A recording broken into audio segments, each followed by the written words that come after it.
stopping the spread of slavery.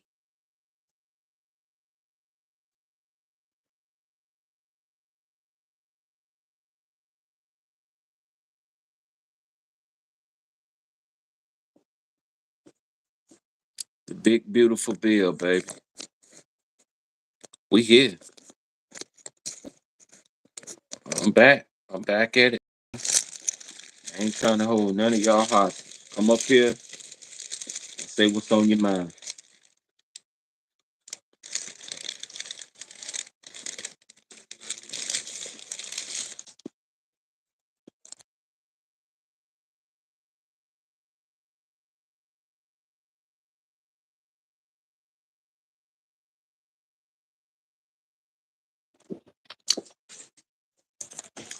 What's on your mind?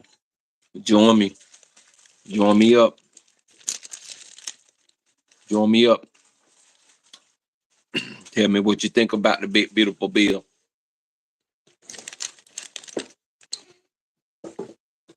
Give me that one.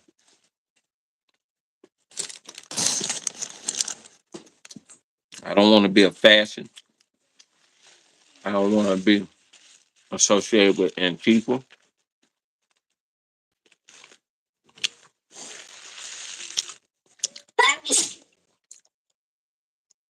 What's me, Daddy? Bless you. Come on. Tell me what you think about the big beautiful bill.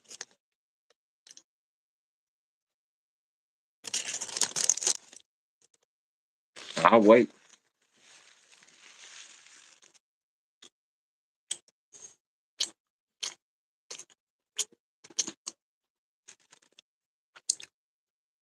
I want to hear what you got to think about the big beautiful bill while I eat my food. Talk to me. Talk to me about this bill now while I eat American food. Mm.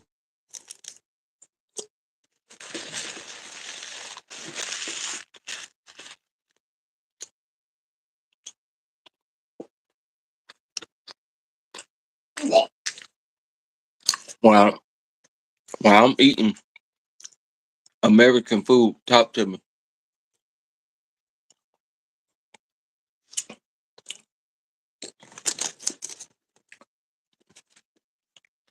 Let's make it big and let's make it beautiful. Talk to me. Y'all think Trump wrong? Huh?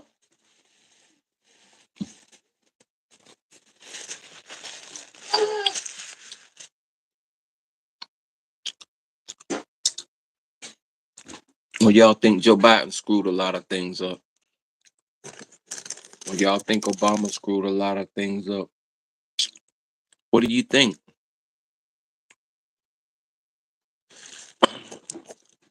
How's this big, beautiful bill going to affect America this day and time? The big beautiful bill could have some pretty big effects on America. It's designed to boost the economy, but there are concerns about how it might impact things like the environment and social programs.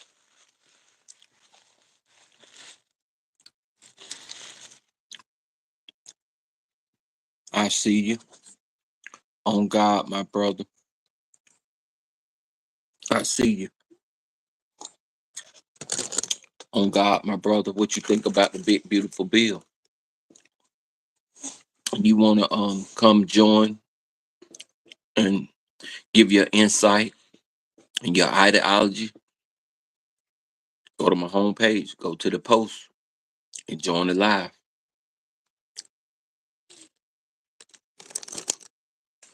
Because I'm about to tell y'all what I think about it once I get done eating.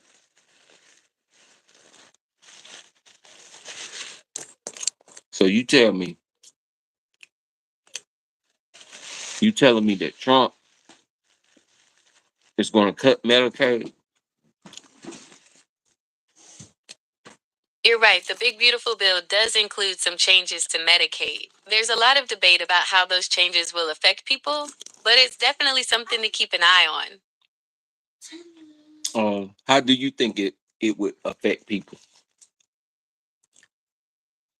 Well, the changes to Medicaid could mean that some people lose their health insurance coverage. That could make it harder for them to get the medical care they need. On the other hand, the bill also includes investments in infrastructure, which could create jobs and boost the economy. So it's a bit of a mixed bag. I mean, if it create jobs and infrastructure, why would people be against it? Is it the tax cuts for the wealthy? You're right. The tax cuts for the wealthy are a big part of it. Some people think that money would be better spent on social programs or other things that would benefit more people. There's also concern that the tax cuts could lead to a bigger national debt. So this all boils down to the tax cuts for the wealthy. Yeah, the tax cuts for the wealthy are definitely a big part of why some people oppose the bill. There's a lot of debate about whether those cuts will actually help the economy or if they'll just benefit the rich while increasing the national debt. So how much is the bill worth? The Big Beautiful Bill is a pretty massive piece of legislation, and its total value is estimated to be around $3.3 trillion. That's a huge investment in the country's economy. Is that the biggest bill ever? The Big Beautiful Bill is definitely one of the largest bills ever passed, but it's not the absolute biggest. The American Rescue Plan Act of 2021 was actually larger, coming in at around $1.9 trillion. Okay. I knew it wasn't the biggest bill ever. But Yeah, the American Rescue Plan Act of 2021 was a bit bigger. It's interesting how much these massive bills can shape the country's direction. will it make America great again? That's a really interesting question. The Big Beautiful Bill is designed to stimulate the economy, and some economists believe it could lead to increased growth. However, there's also concern that the tax cuts for the wealthy could exacerbate income inequality. It's a complex issue with passionate arguments on both sides. Uh yeah, and it's good that we could come to the table and talk about it. But my main thing is if it's for the It's wealth, definitely important to have these discussions. if it's for the wealthy, I, it should be for everybody because we all are Americans at the end of the day. I I, understand your point. It's definitely a complex issue with strong arguments on both sides. Some people believe that tax cuts for the wealthy stimulate the economy, benefiting everyone in the long run. Others argue that it exacerbates income inequality and puts an unfair burden on the middle class. What are your thoughts on how this could impact different groups of Americans? that middle class, man, we already are not getting what we supposed to get from the upper class. It haven't been trickling down because everybody going for self this day and time, and we still trying to help the low income people out the best we can. And people keep forgetting in America, all black people are not the same. Some of us got are hardcore workers to the backbone. The middle class is America. The upper class is getting food handed to them, hors d'oeuvres and everything. Um, the lower class is getting nothing but assistance from the government programs. They around people look at it as taking up space, but we all human and everybody all has a life and everybody all deserves to be here. And if we don't get our people in America healthy and don't give proper health insurance and don't get them back in line with the vision and the focus of America, making America great again, we'll never be able to put that new engine in. Because if we still going to You're pay, raising some important points hold up, about hold up, hold up. healthcare and its role in making America strong. Access to quality healthcare is definitely crucial for people to thrive and contribute to society. When people are healthy and have their basic needs met, they can focus on building a better future for themselves and their Dental, look community. at my teeth. White, glasses, Ray-Bans. Thank God I'm glad you're for health emphasizing the care. importance of health. Thank God. But my hat, Your hat is a bold statement piece with its vibrant red color and the classic Make America Great Again slogan. no, It's stop definitely a it. conversation. Stop it. Stop it. It's a champ's hat. is I'm saying my hat is made in China. Made in China. How we get it back made in the USA? How we get the greatest country back in the world on track without the far right and the far left all in a kerfuffle ready to fight. Okay, I understand. You're passionate How do about we bringing come to the manufacturing. table without this We side? can Oh, start you by focusing on fascist. the issues that. Oh, this side, you know, people don't even know back in the day, the Republican Party was made up of a lot of black people. People don't even know that the Republican Party was anti-slavery. People don't even know that. The Democrats is the ones that wanted you to stay in slavery. I understand your concern about the Democratic Party's stance on slavery. It's true that the party has a complex history with racial issues, and it's important to acknowledge that. However, the Democratic Party has evolved significantly since the Civil War I era, know, I and know. it's now generally seen I'm not saying nothing about that because I'm not even on that. My thing that I'm on, I want to hear people's opinion and ideologies, and but my whole stance is to come to the table. Let's talk and let's make America great again. It's not about whether you far left, far right, fascist, anti-fascist, all that crazy crap. You know what I'm saying? It's about, and I'm not trying to suppress nobody ideology or nothing. But while we one nation under God, while we the superpower, while we the greatest place in the world to live, and somebody want to disrupt our way of living by getting a nuclear bomb over here, let's make America great again so we could get the technologies that we need, that we so much need, and have no homelessness, and it just be we being free. It's already the land of the free, you know what I'm saying? That we just be that much more freer to do what we need to do. Slide that like button if you can. What you think? I I want, think it's important to have a vision for a better. yeah, a vision for a Thank better you. country. And that's all I'm saying. I'm not talking far left or Republican Democrat, because if you go that deep, man, even if you went back to the 40 acres and a mule, you can't give nobody 40 acres this day and time. Let's be serious.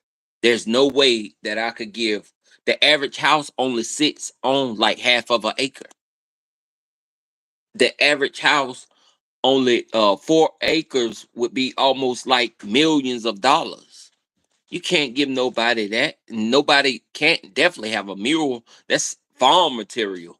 You know, they don't even know what to do with the mule. Know even how to tame the mule. Know even how to till the ground with the mule, and let alone put the horse and all that on it. You know, so that that ain't gonna fly. If anything, you give reparation, you should give, you should average it. Once you count all the black people in the census, you do a census about every 10 years. And once you count all those people, you should equal it up. It should come out to around about a $10,000 stimulus check for every black American um, in America. And that'll help stimulate economy. In some instances, bridge the gaps. In some instances, be able, that'll be like a down payment so they could live to American dream, because they'll be able to get a house with that. Because um some black people ain't in debt, and all of them are not the same. What do you think? That's an interesting idea. A one time payment could certainly help some Black Americans achieve their dreams, but it might not address the systemic issues that create wealth disparities in the first place. Some reparations proposals focused on investments in Well, education, housing, and okay. So we already evolving in education. I mean, we already involving in like, you got to have money to get a house regardless, you know. So you know, they're not going to give it to you for free, because material people got to build it, this and this and that. So what I'm saying, some people are already in position, you know, especially working low income jobs. They ready to come out of that situation. They got about just enough saved up to get a house, and they can't get a loan here and this here, and the price and the cost of living them went up. So by you giving them that, that would take them right over the threshold, and in a lot of Okay. instances, it would bring the black community up. It won't bring it up enough, but it will kind of balance it out a little bit, you know. That's a good point. A well designed reparations program could help close the wealth gap and create more economic And opportunities for so Black communities. that just was an estimate. 10,000, 20,000 could be very easy. Easy. It'd probably be uh uh. Do you know? Do you happen to know how many black people are in America from the last census recount? According to the 2020 census, there are over 46 million Black people in the United States. That includes people who identify as Black alone or in combination with another race. Would you So like to know any other statistics? okay, so if you was to give them all $20,000, how big would that bill be?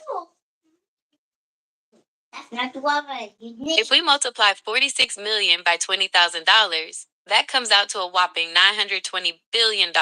Oh, That's a huge investment. But some it's not even in. It's not even bigger than the big beautiful bill. So man, get them people 20, $30,000 in in reparation, and just close the gap some, and people be more happy. Let's get on with our lives, get back to Southern hospitality, you know um to be able to get this stuff back. Don't be uh uh in a party to say, hey, I just don't want to give you nothing. I just want you to suffer. I don't know what it took for you to became homeless. I don't know what it took, what was going on in your family. Some people have very dysfunctional families, and I don't know what's going on over there in the household. Let people chastise their kids once again. You took that out of the black communities. The black communities, and there's not enough dads, and this has been going on since I can remember. When I first took my son to preschool, the people looked at me. This is what they said: these are the people, because I'm getting them in the Head Start program. This is what they said: you're rare. And I said, why? They said most dads don't bring their kids down here. And they was just looking at me like I was a rare species. But I knew, because what I seen in the 80s, coming out of the projects, what I seen in the That's a 80s, really powerful there was story. no It dads highlights there. the importance of fathers being involved in their children's lives. Studies show that children with involved fathers tend to have higher self esteem, better academic performance, and fewer behavioral problems. Do you think there are ways to encourage more fathers to be involved in their children's lives? Well, they don't have the means. They don't have the income. So they run from their problems, and they try to down it with a downer or upper, and they try to mess their problems away. And because they wasn't, a lot of them wasn't never taught, because they didn't have fathers. You know, that's why they made that song. Papa was a rolling stone. Wherever he laid his hat was his home, and stuff like that. This stuff been going on since the early 70s. But back in the day, back when men were prominent men, very articulate men, very prominent black men that built businesses and companies and houses and had structure to their life, and you know, um knew some stuff.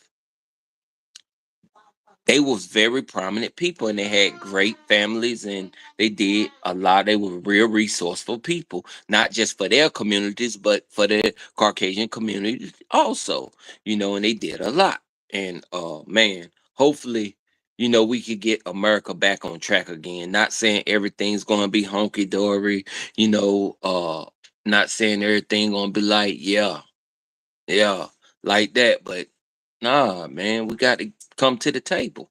That's the only way we're going to be able to figure this thing out as Americans. I'm not trying to downplay nobody ideology. I'm not trying to say, hey, you're wrong, you're wrong, you're right, because like I say, we could go all the way back to the Democrat and Republican Party before it was a Republican Party, and we knew what the Republican Party was stood for back in the day. They was against slavery, and people know that. And we ain't even going back that far. We here in 2025. Listen, we have to work together. When you come to the table, it's all about solutions. Solutions. What can we do? I know you got your ideology. I know some whites wanted to be all dominant whites. Some blacks wanted to be all dominant blacks. But not saying that they're bad people. There's nothing wrong with that. That's great. You build your community how you build your community. But when it comes to uniting, I'm in the United States.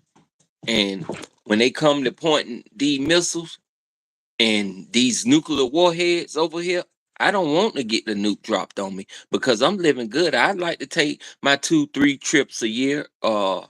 To the pleasure islands, pleasure beaches, Disney World, and here and there. I want to be able to afford that as a middle class, hard class worker. I want to be able to afford something nice for my family.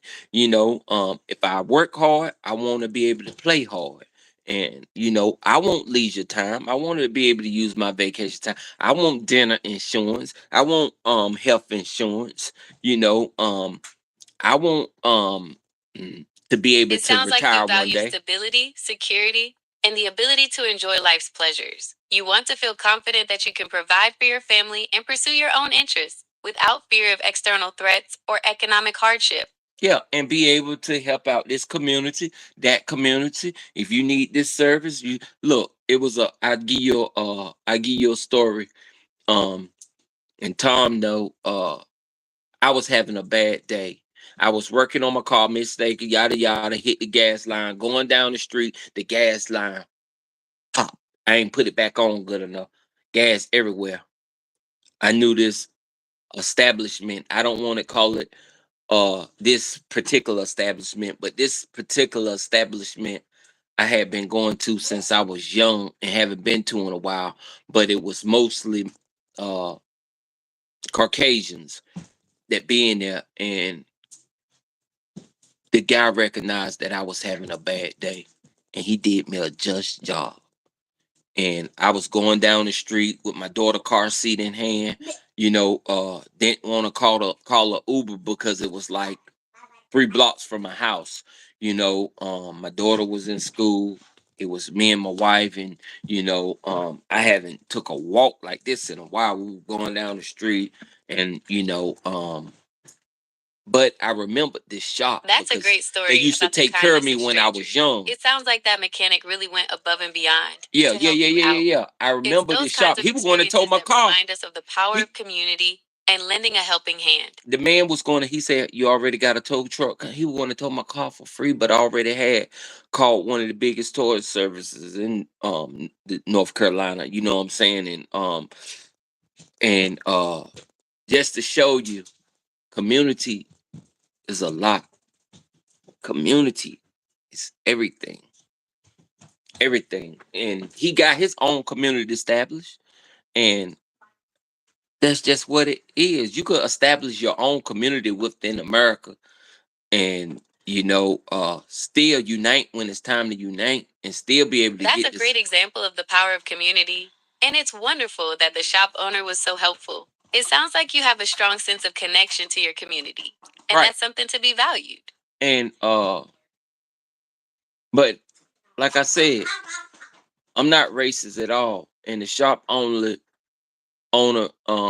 he's a American, and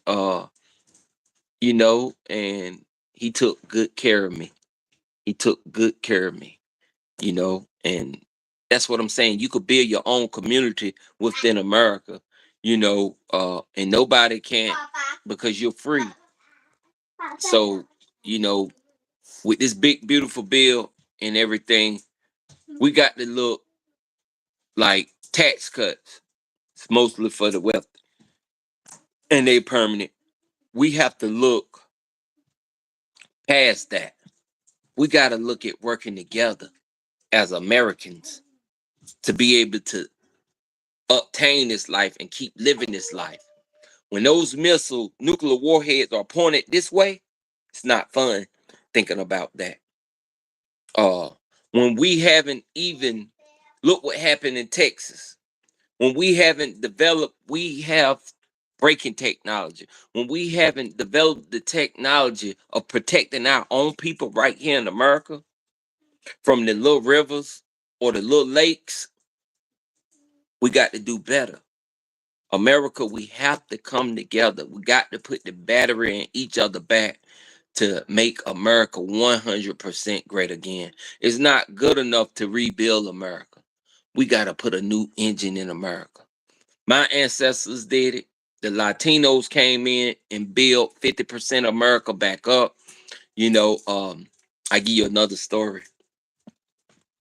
The white guys, they You're was on. passionate about making America even better than before. Yeah. And you believe that unity is the key to achieving that The goal. white guys. It sounds like you. The white guys. They was on the gas trucks. Okay. And the I'm ready to electric hear your trucks. story. What happened And with they the white came guys? in like the cavalry because we was getting somebody hit a gas line under the ground, and so they had to turn off everybody in the um apartments. They had to turn off everybody gas and stuff and relight the pilots. But when it came to mine, my landlord, he didn't have his venting right.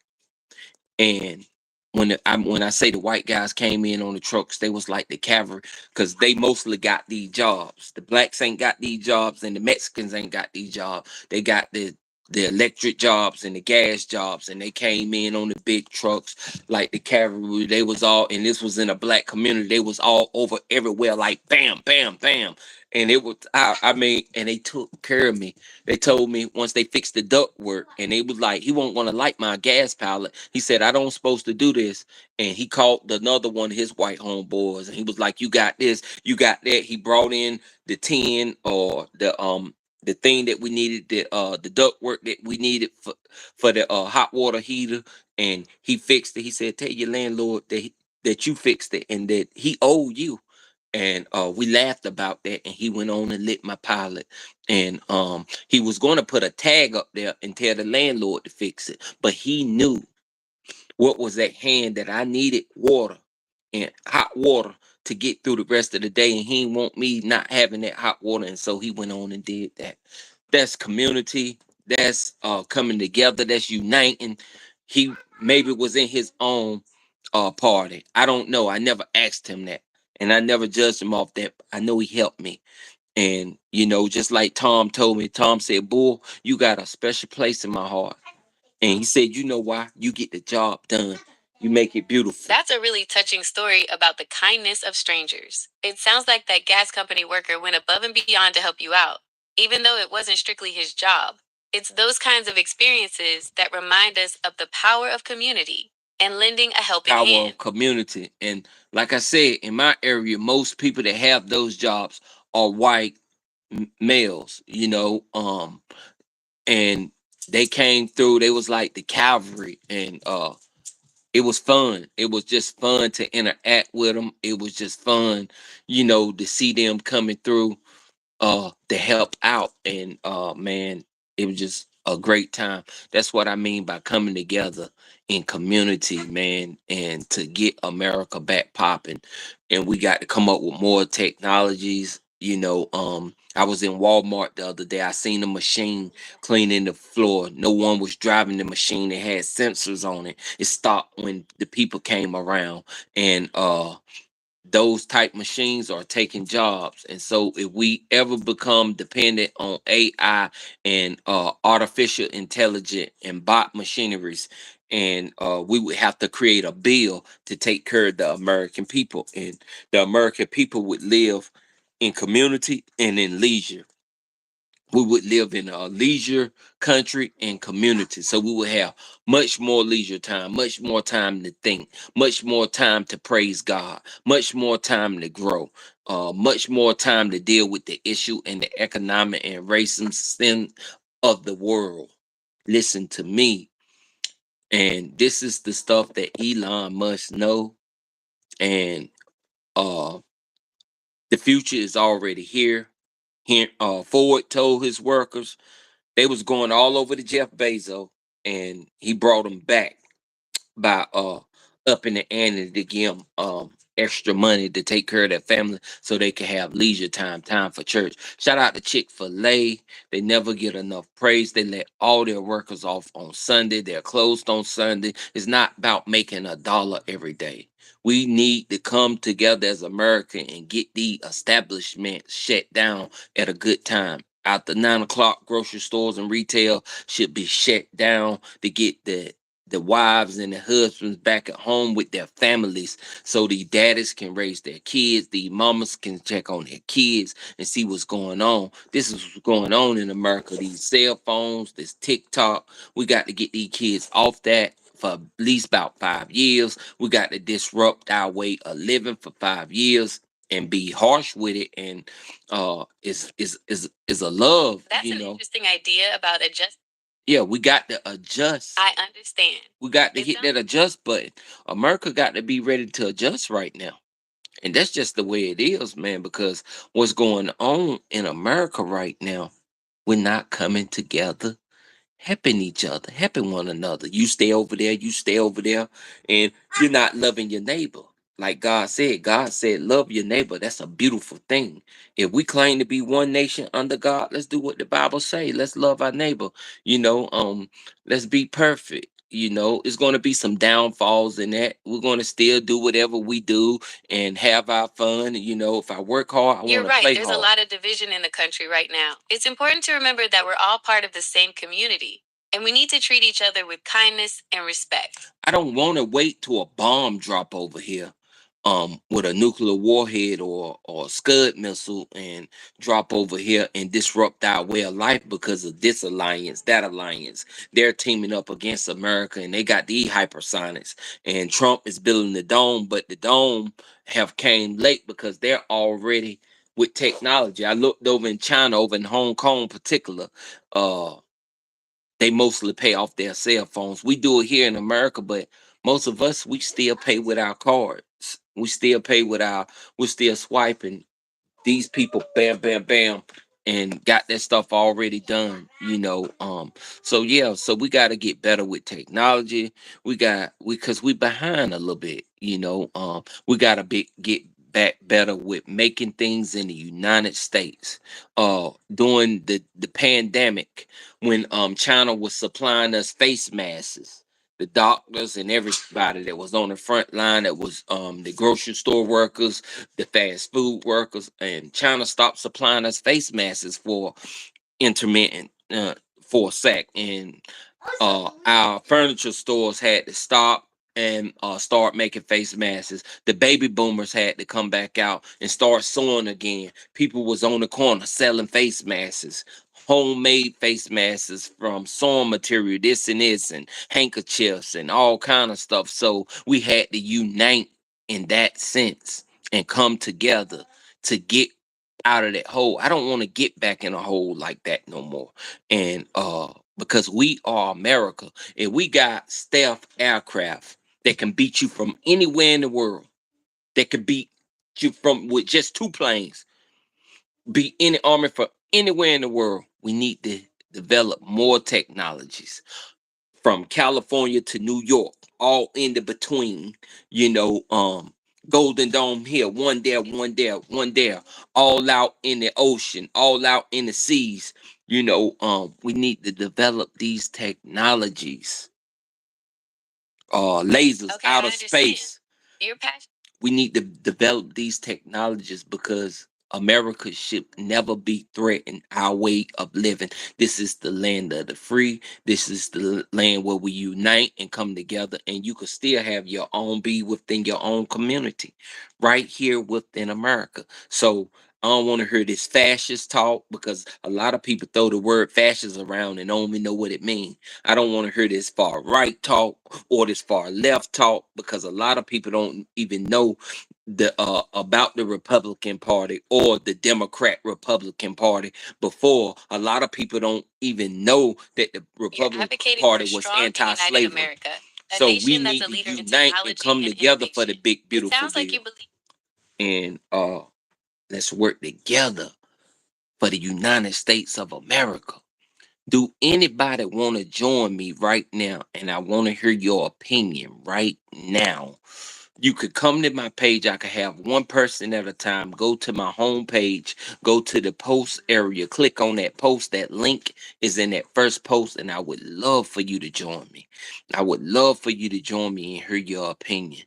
But if you want to come up here, and I got 16 people in the room, somebody slide that like button, man. Somebody slide that like button. Slide that like button on my page. You know, slide that like button. But yeah, as far as that, man, I'm trying to bring America. I'm not advocating for Democrats. I'm not advocating for Republican. I'm not advocating for uh these fascist groups, far left, far right, none of that. I'm not Okay, advocating I for understand. independence. You're trying to. I'm Okay, saying I let's work understand. to make You're America trying. great again. Okay, I understand. That's what I You're just trying said. to unite. Moving past the history. Moving past the history. But we're gonna black folks ain't gonna work for crumbs from no companies. From no companies. And we're gonna put the new engine in America. America gonna get a new engine. America gonna get another chance. We still under God. We still repping God. And I'm operating 2 Corinthians chapter 5, verse 7. For we walk by faith and not by sight. And we're going to put the past in the past and move on. But we're going to get reparation from what our ancestors. It's still blood crying from the Mississippi. You know, uh bring me some of that. Yeah. So we're going to get that. We're going to get that popping, you know.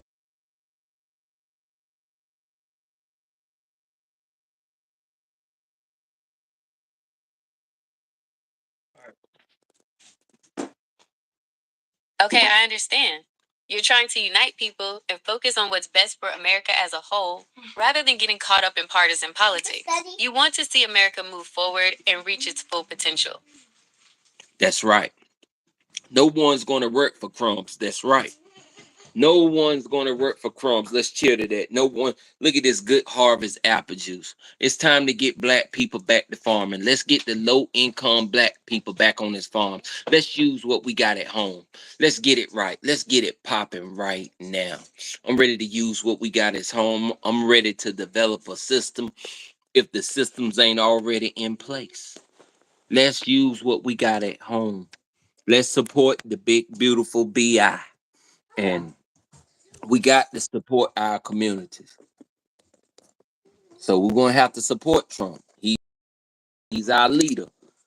And I mean, like I say, you can build your community within the community. When it's time to unite, it's time to unite. If anybody want to disrupt this way of living in the United States of the world by dropping a bomb over here, and Ukraine used to be green, now it's black. I don't want America to even look nothing like they attack Israel and drop bombs over there. I don't want that black smoke over here. I don't want that sudden sift over here. So let's get these technologies right while we still ahead. While we still ahead, let's get America back on the ball. Let's get the Southern hospitality. Listen, let me tell you a story about fast food. Fast food ain't what it used to be. Still good food, still good people. If you don't pay them, they're gonna treat you like nothing. You can't get good quality service nowhere go because they're not getting paid enough, and they looked at as low income workers. Everybody can't be rich. Everybody can't have a good job. Everybody's not going to go to college. Some people learn directly off hands and do what the boss tell them to do. I'm sincerely advocating for togetherness and all this. And if y'all want to see that real Southern hospitality, let's unite.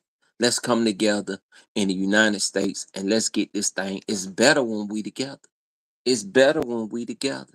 You could keep your community over there, but if I'm having a bad day, I should be able to come over there. If I need something from over there, if I can't get it from my community in here, and I know that you got it, I should be able to come over there and say, Tom, look, I need this, I need that. And you say, okay, David, I know that you're a good, prominent guy. I'm gonna take care of you off the strength like that. I'm sincerely asking, why do blacks deserve reparation, but Irish don't, and Jews seriously asking? I ain't never Jews then if I'm not, let me see. I don't want to say it wrong. I'm not saying if whoever deserves it need to get it. Whoever deserves it need to get it. But I know that we definitely need it. We definitely need it. How many years of slavery was it in America? Slavery existed in America for a really long time, from around 1619 to 1865. That's almost 250 years. It was gruesome, wasn't it? Yes, slavery was a brutal and inhumane system. It's hard to even imagine what it must have been like. I never want to compare what the Jews went through compared to slavery. Uh, so I let you do it. I never want to do it. Um, It's definitely a sensitive topic, and it's understandable that you wouldn't want to compare the two. Both slavery and the Holocaust were horrific events in human history, but they had different contexts and impacts. yeah. So with saying that they deserve reparation, did the Jews ever get reparated? Did they ever get their reparation? Yes, Germany has paid reparations to Jewish survivors of the Holocaust and their descendants. The I process thought they started in got the it. 1950s and continues to this day. I thought they got it. Jewish people own a lot in America, right? Jewish people have a long history in America, and like any other group, some own property while others don't. Yeah. But the blacks is still at the lower of the totem pole. It's true that Black Americans have faced systemic disadvantages and discrimination throughout history, and these inequities persist in many areas today. And it's still going on. It's still going on. You can see it in the eyes of the people. It's sad. It just make me want to tear up. You could see it when you go into these establishments. And but It's true that I would racial not inequality. judge everybody because just looking at anybody's eyes, that doesn't mean nothing. I told you, Tom, and how good the white folks treated me. I'm just tell you straight up, man. I done had some good experiences, and I done had some bad experiences with my kind, with the Asian kind, with the Haitian kind, with all kind of people. You're gonna go through your ups and downs. It's time to unite. If you made it in America, you here. It's time to unite. Leave the past in the past, but black folks got to get their reparation. They got to get theirs. It's not even going to be more than the big beautiful bill. It's only going to be like about if you give all black folks 20,000 stimulus check right now, that's going to equal out to about $1 billion some dollars. Okay, I understand. You're trying to unite people and focus on what's best for America as a whole, rather than getting caught up in partisan politics. You want to see America move forward and reach its full potential. Ask why the Jewish people were kicked out of Britain for coins clipping. So why was the Jewish people kicked out of Britain for the corn clippings? Jewish people were expelled from England in 1290 by King Edward I. He blamed them for economic problems like inflation, accusing them of coin clipping and other financial crimes. However, some historians believe the expulsion was more about the king seizing Jewish wealth and appeasing his nobles. Why do America want no kings? Americans don't want a king because the founding fathers created a democracy where the people elect their leaders. They wanted to avoid the tyranny they experienced under British rule. The British are coming. What was that all about? The British are coming is a famous phrase from the American Revolution. Paul Revere shouted it to I warn know what that colonists was that British about. troops. I was just messing around. A lot of people don't know who Prince Whipple is. Do you know who Prince Whipple is? Yes, Prince Whipple was an enslaved African American who fought in the Revolutionary War. He's one of the most famous black soldiers from that time. Did he stand beside George Washington? That's a bit of a tricky question. There's a famous painting of Washington crossing the Delaware River, and there's a black soldier in the boat. Some people think that's Prince Whipple, but historians aren't totally sure. That What we was do Prince know is Whipple. that They know that was Prince Whipple. They know I Prince Whipple understand. was on the Your scene passion. when George Washington crossed the Delaware. I'm very deep in history, but we ain't going there. We want to focus on 2025, making America great again, getting back to Southern hospitality, uniting, so no one destroys our way of life, being one nation under God. Okay, I understand. You're passionate about American history and want to focus on making America even better in 2025. You want to bring back Southern hospitality So, do and you unite think the country. food stamps should be cut off? Do you think everybody should be able bodies? Food stamps are a government program that helps low income people buy food. Some people think it encourages laziness, while others believe it's a vital safety net. What do you think? I think that if you need it, you need it. It's nothing about being lazy. Just say if you retired and you can't make ends meet and you need assistance and you need meals from Wheels and you need other assistance. Food stamps would be great to help the people out, especially if you've been working for 39 years and a tax-paying citizen. That's a good point. Food stamps can be a real lifeline for people in tough situations, especially those who've worked hard their whole lives. My thing is, this is the greatest land in the United States. Canada got free health care. Am I right about that? Just, am I right about that? Yes, you're right. Canada does have a publicly funded healthcare system, often referred to as free healthcare at the point of service. What does American have? The US has a mixed healthcare system with a combination of public and private insurance. It's pretty complex, but basically, most people get coverage through their employer or they buy it themselves. There are also government programs like Medicare for seniors and Medicaid for low income people. Okay, so he said it's not free. They pay their taxes in Canada, but it's better than dying or being bankrupt.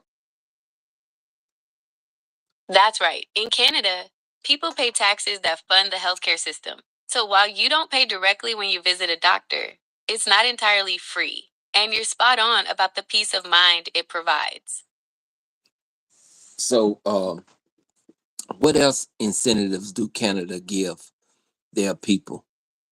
And are the tariffs still opposed against Canada, or did he renege them again? Canada has a few interesting programs. They have a child benefit program that gives families monthly payments to help with the cost of raising kids. And they also have really good parental leave so new parents can take time off work. You mentioned tariffs earlier. There have been trade disputes between the US and Canada, especially regarding steel and aluminum, but they're still negotiating. Okay, so is the tariff still going for Mexico too? Also, Yes, there are still tariffs in place with Mexico, although the situation is always changing. Do you want to know the specifics of those tariffs, or should we move on to a different topic? now we'll move on because that stuff can get very deep. We will support our workers so tariffs don't ruin lives. We're just going to skip over the reparation talk. I'm still asking about white who fought and died in the war. All right, let's get back to reparations. Do Black Americans deserve? Ooh, I'm shaking. I'm shaking. Some people believe Black Americans deserve reparations as compensation for the historical injustices of slavery and discrimination. God Others Almighty. argue that Hallelujah. Blacks gonna get that reparation. No, they do not. Man, this is people really want to know. People really want to know, how can blacks really get reparations? I know you can't give them 40 acres. No way, no how. You just can't. It's not enough, and you can't give nobody 40 acres. Um, the the average idea of house, reparations for slavery. the average house only sits on half of an acre. You know, so you're gonna have to trickle that down to a blacks. If you're not on a farm, you can't get a mule. People don't till the ground like that anymore. You have machinery, so there's null and void. You know, so what would our reparations look like today? To me, it would be a stimulus check, the $20,000 to $30,000 for each family. I ain't even going to say for every individual blacks. I would say for a household, for a family, and we have to split it up. How Okay, we so you split it up? reparations should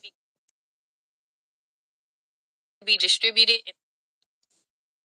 Reparations could be distributed in a few different ways. Some people suggest direct cash payments to individuals, while others propose investing in community programs or creating trust funds. There's no one size fits all solution, and it's a topic of ongoing debate. All right. Say, why you stop AI when she was going to talk about this? What do you want AI to talk about? And I'll get her to talk about it.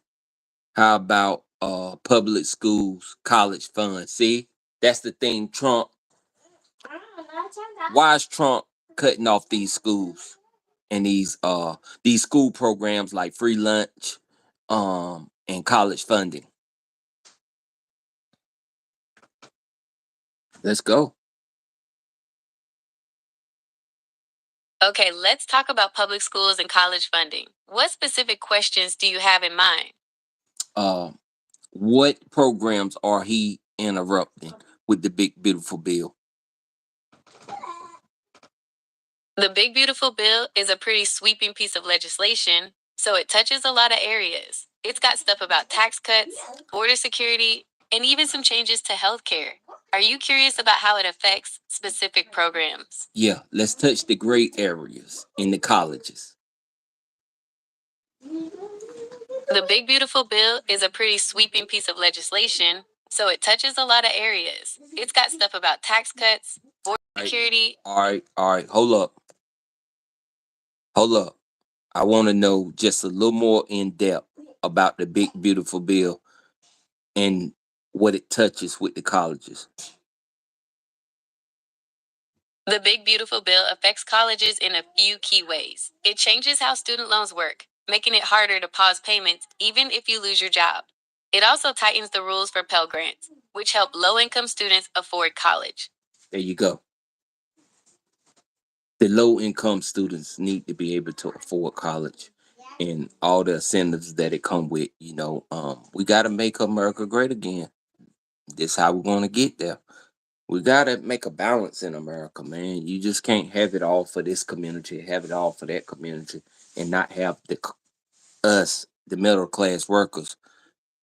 You know. So, all right, let's talk about this. No, you stopped AI when she was going to talk about the viewpoint against black reparations. Okay. Talk about the viewpoint against black reparations. Let's get this out. Let's get this out in the open. Let's just get it out in the open. Some people argue against reparations because they believe it's unfair to make people today pay for the sins of the past. They might say that no one alive today was involved in slavery, so it's not their responsibility. Others worry about the cost and how it would be divided up. What are your thoughts on these arguments? Well, debt.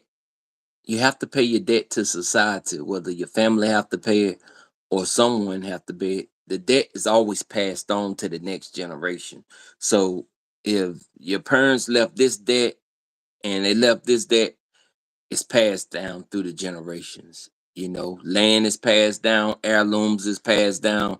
Teachings is passed down, everything is passed down. So therefore, with that being said, reparations will be mandated and will be needed for the black community.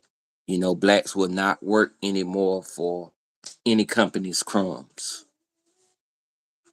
Whites Okay, need. I understand. You're saying, yes, I understand. You're saying that Black Americans should not work for companies that have a history of racism. No, I ain't say that now, but I'm just saying, blacks should be reparated and should be able to get what they need to get out of the American system. That's it. That's it. We all should come together. You ain't got to be all kumbaya, and all that. You can have your community within the community. Blacks need to bridge the gap some, make the playing field more even. So it would be nice if Donald Trump could cut each black family $30,000. That wouldn't be over 20, 40 some $1 billion. It definitely wouldn't be no more than a big beautiful bill. Okay, so you think that a one time payment of $30,000 to each Black American family would be a good form of reparations? That's an interesting idea. How do you think that money should be distributed? Same way the stimulus checks was distributed.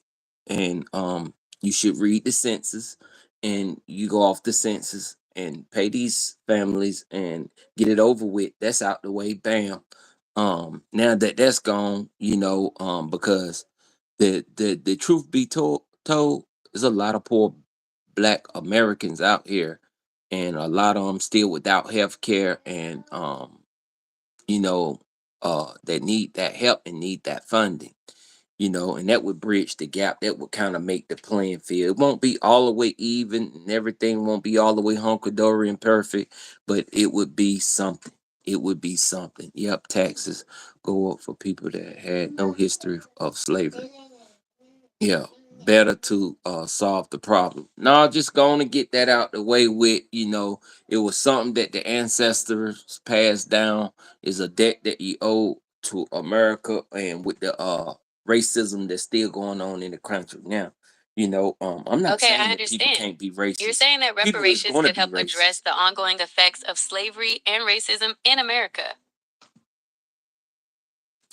but giving cash one time isn't enough. Okay, so some people might not feel that is enough. Because reparations might need to be deeper in a lot more forms. So a one-time cash payment might not be enough. And some people wouldn't know what to do with that cash. And some of that cash would hurt some people. It would actually even kill some people. Why should I donate to refugees? Because it's right that because it's right. That's good enough reason. So you feel like blacks are refugees? I was It's answering. true that the legacy of Okay, slavery okay, okay. Go ahead. Okay, so you were asking about the concept of Black Americans being considered refugees due to the historical injustices they've faced. Is that right? Right. Okay, so you were asking about the concept of Black Americans being considered refugees due to the historical injustices they've faced. Is that right? That's right. So do you think blacks are still refugees to this day? That's a complex question with no easy answer. While the legal systems that oppress Black Americans have changed, the effects of that history still linger in things like wealth and education gaps. Some might argue that those ongoing disadvantages mean Black Americans are still experiencing a form of displacement. So do blacks belong to Africa? Do they belong to America? Do they belong to the natives? Was they already here? Who was They said Christopher Columbus found the land. Who to say we weren't already here? Who was here in these lands? They was the natives, wasn't it? Who was to say that blacks weren't already around? People don't belong to be a. Well, The idea of belonging is complicated, isn't it? Black Americans have a deep connection to this country, even though their ancestors were brought here against their will. They've built communities, shaped the culture, and fought for their rights here for centuries. Yeah, so that stuff is gone. That stuff is in the past, man. It was natives, the Native Americans, blacks, whites, we all played a part. The natives got their reservations and they got their land, and the whites got their nice pristine communities in their land, and the blacks really have nothing. They haven't Okay, so got you're there. saying that everyone has their own space and community, and you're wondering what space is for Black people. Is that right? All right. What did they get? What did they get? Did they get their reparation? No. Uh, it's time for them to come up. It's time to make the playing field even. But now let me take it back. If you was to give that 30,000, it would it would harm a lot of people. A lot of people wouldn't know what to do with it. A lot of people would be trying to rob people. A lot of people with OD off drugs. So it would have to be implemented in a sense, not a one-time whopping payment. It would have to be implemented over time. I think if you could look in Reparations. if you could look into the families or the communities and see where they're at in life, you could give them more so they could develop businesses with that money or whatever. And like, if you knew certain people was at the homeless shelter and they was going to get this money also, no, because they might just go do drugs with it and kill themselves. Reparations could be implemented in a few different ways. One idea is to create programs that invest in Black communities, focusing on things like education, housing, and job training. Another option could be to set up trust funds for Black Americans, which could provide financial support over the long term. Explain to me why you deserve 30K, you personally, in 2025. I am not a person, and I don't have personal needs or desires like humans do. I am a large language model, an If my AI. great So the grandparents concept never of me, said, never paid your great grandparents $20, how much should I pay you? Exit. This is I not this see, that's where you got it wrong at Jonathan. You know, that's where you got it wrong at. This is a whole American thing. This is this is just not through, okay, your parents owe me this, your parents owe me that. It was a promise in America that was broken. This promise was a Yes, the broken promise of promise. 40 acres and a mule, while never fully realized, represents a debt owed by America for the injustices of slavery. Everybody know that promise. That was a promise to society, to the black community. Everybody know that. That's just, it was just broken. You're right, that promise was made to the Black community, but it was broken. It's a complex issue with a long history, Who and don't there are know many that is a different perspectives complex on how to issue address it. with a long history? You lost. And You're right, that promise was made to the Black community, everybody but it know was that. broken. It's a complex issue with a long history, and there are many different perspectives on how to address it today. What are Listen, your thoughts on how to move forward? this is my thoughts how to move forward. Like I said, now that I take it back, you just can't get everybody 30K. I said anywhere from 20 to 30K also, but you just can't do that now. You would need some monitoring, you would need some mentorship. You would have to in order to give reparations this day and time, it would not be easy. You just can't drop it on anybody. So it's going to have to be another form. It's going to have to be another form. Do you think that reparations should be implemented in a different way, not as a one time payment? Is that right? You can't do it now that I think about it. You can't do it because it would hurt more than it would help them. So you can't do it. Yeah, it was white slaves. Yeah, the Native American caught a lot of them too, and they slaved them up. Yeah, all kind of slaves, Jews and everything. All kind of people got slaves. So we off that. We talk about how to make America great again right now. You know, this reparation thing is very complex. It's a very complex because you just can't give it out like that. How about Okay, I okay? understand.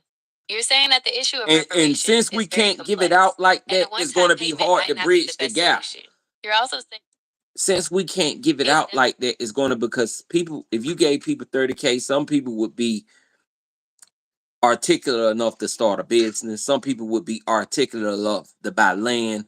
Some people would be articulate enough to put it in their savings and double that and flip that, but you can't just give it to everybody. Some people would OD off drugs.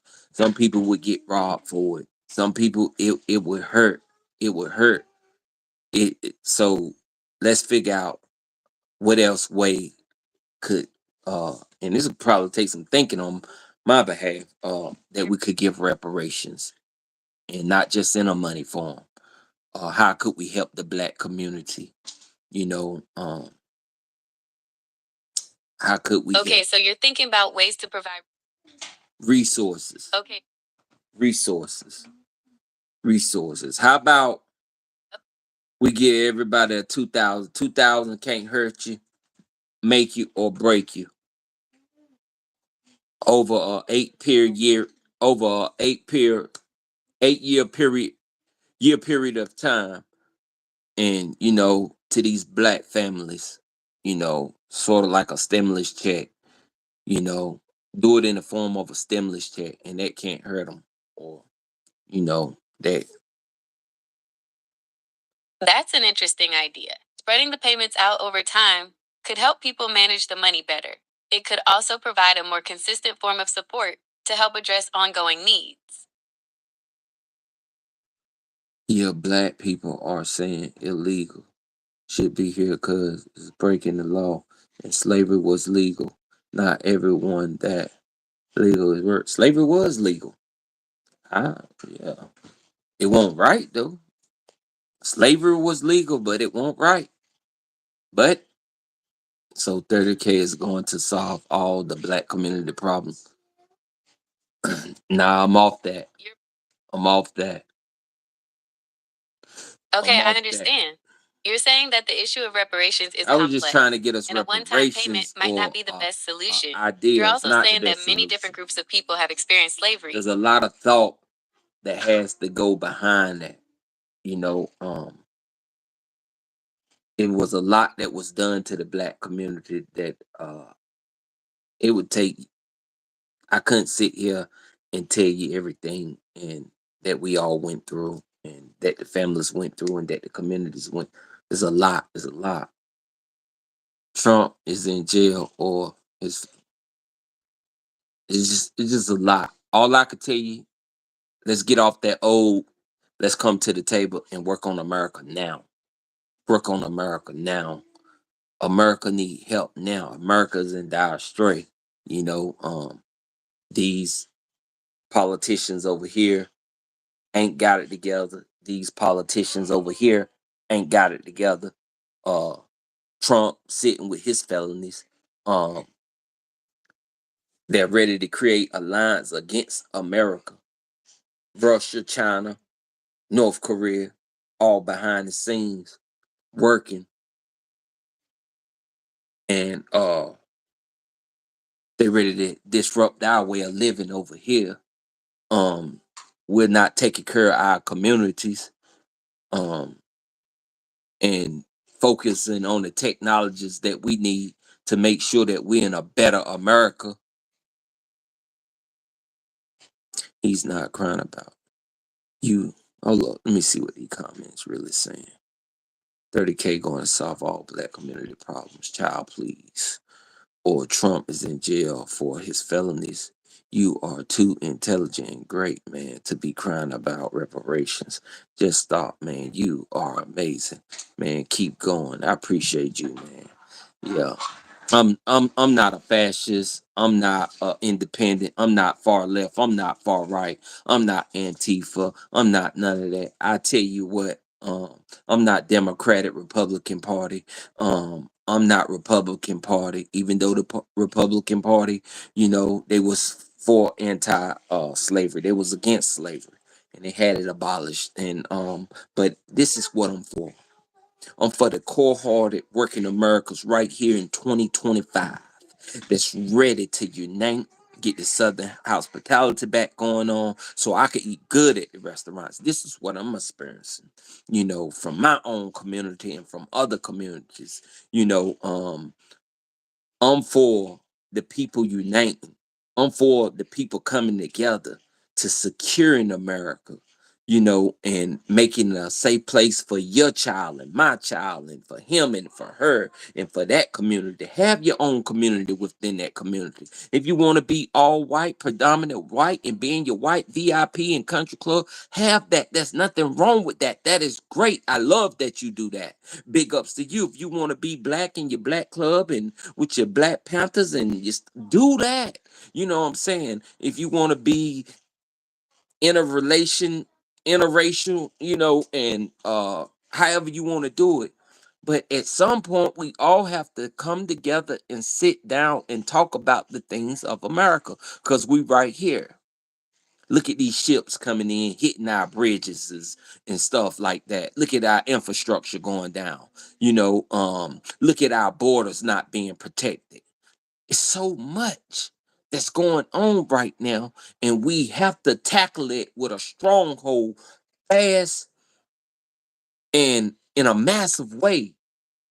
And we can get it done. It's time to put a new engine in America. Stop the small talk. Let's get the low income black people back to working, use what we got at home.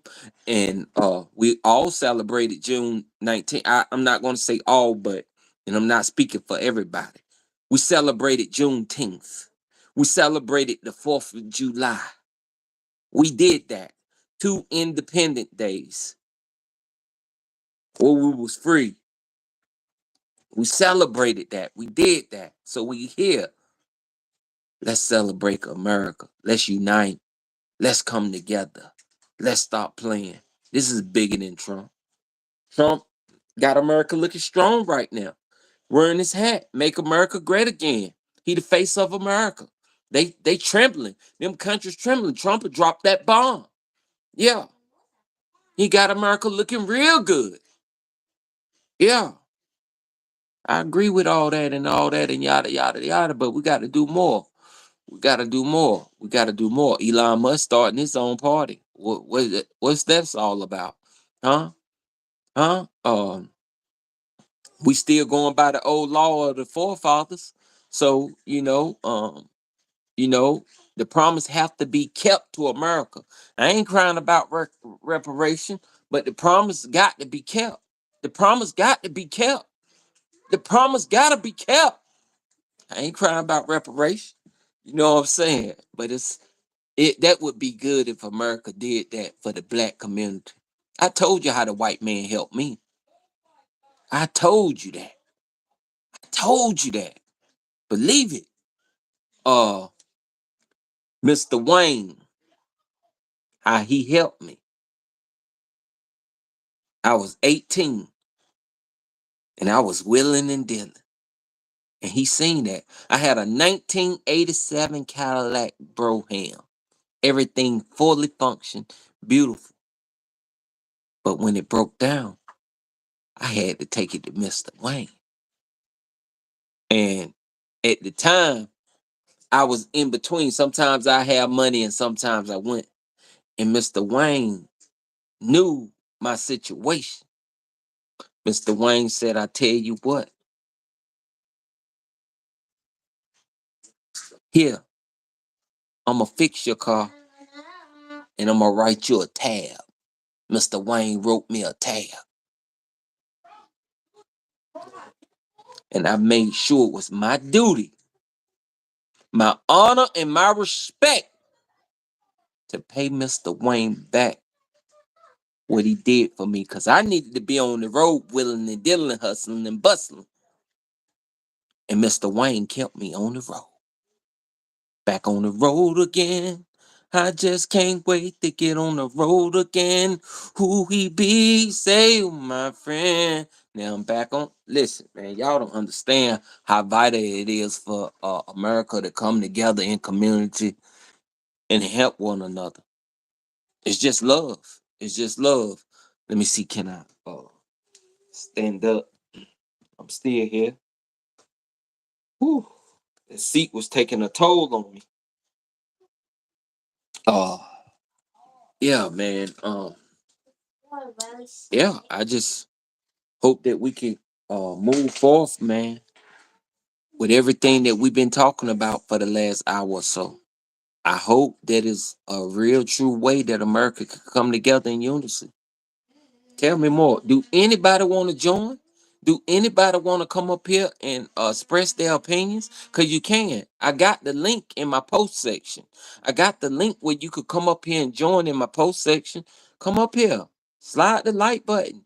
You know, if you want me to continue and keep it up, go to my about section, cash at me, shoot me a donation or something. You know,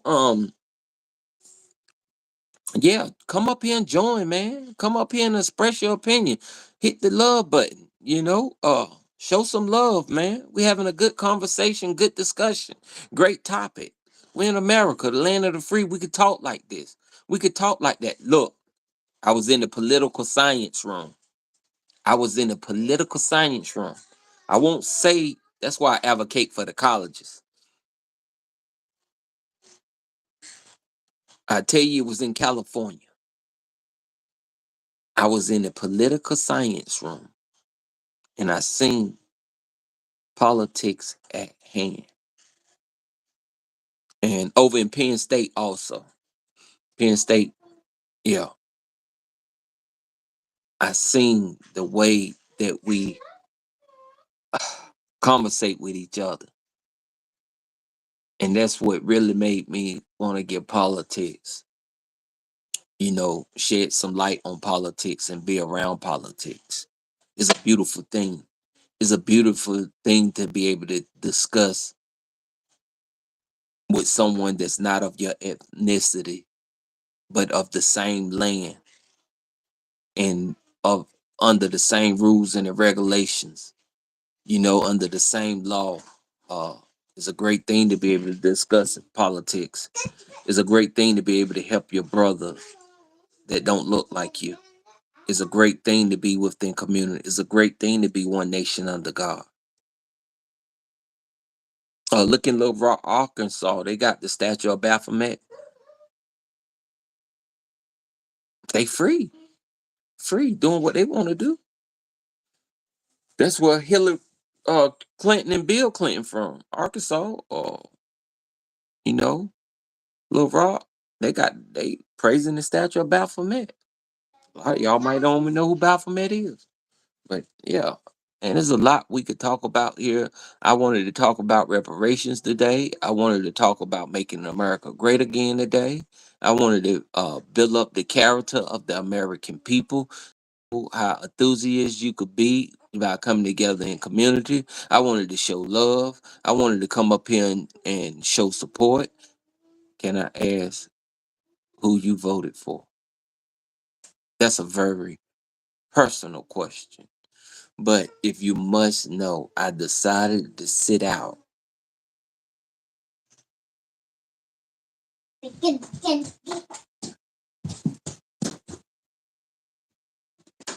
So, who do you think the vote went to?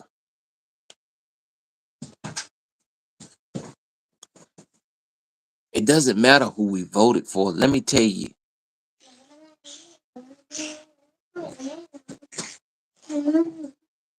It doesn't matter who we voted for. Let me tell you. When we unite, that vote is out the door. When we on that battlefield, hand me your hand. I'm bringing you back home. You coming back home. I told you what Tom said. Boy, you'll always have a special place in my heart. He said, you know why? You get the job done. Tom loved being around me. I told you what Wayne did for me.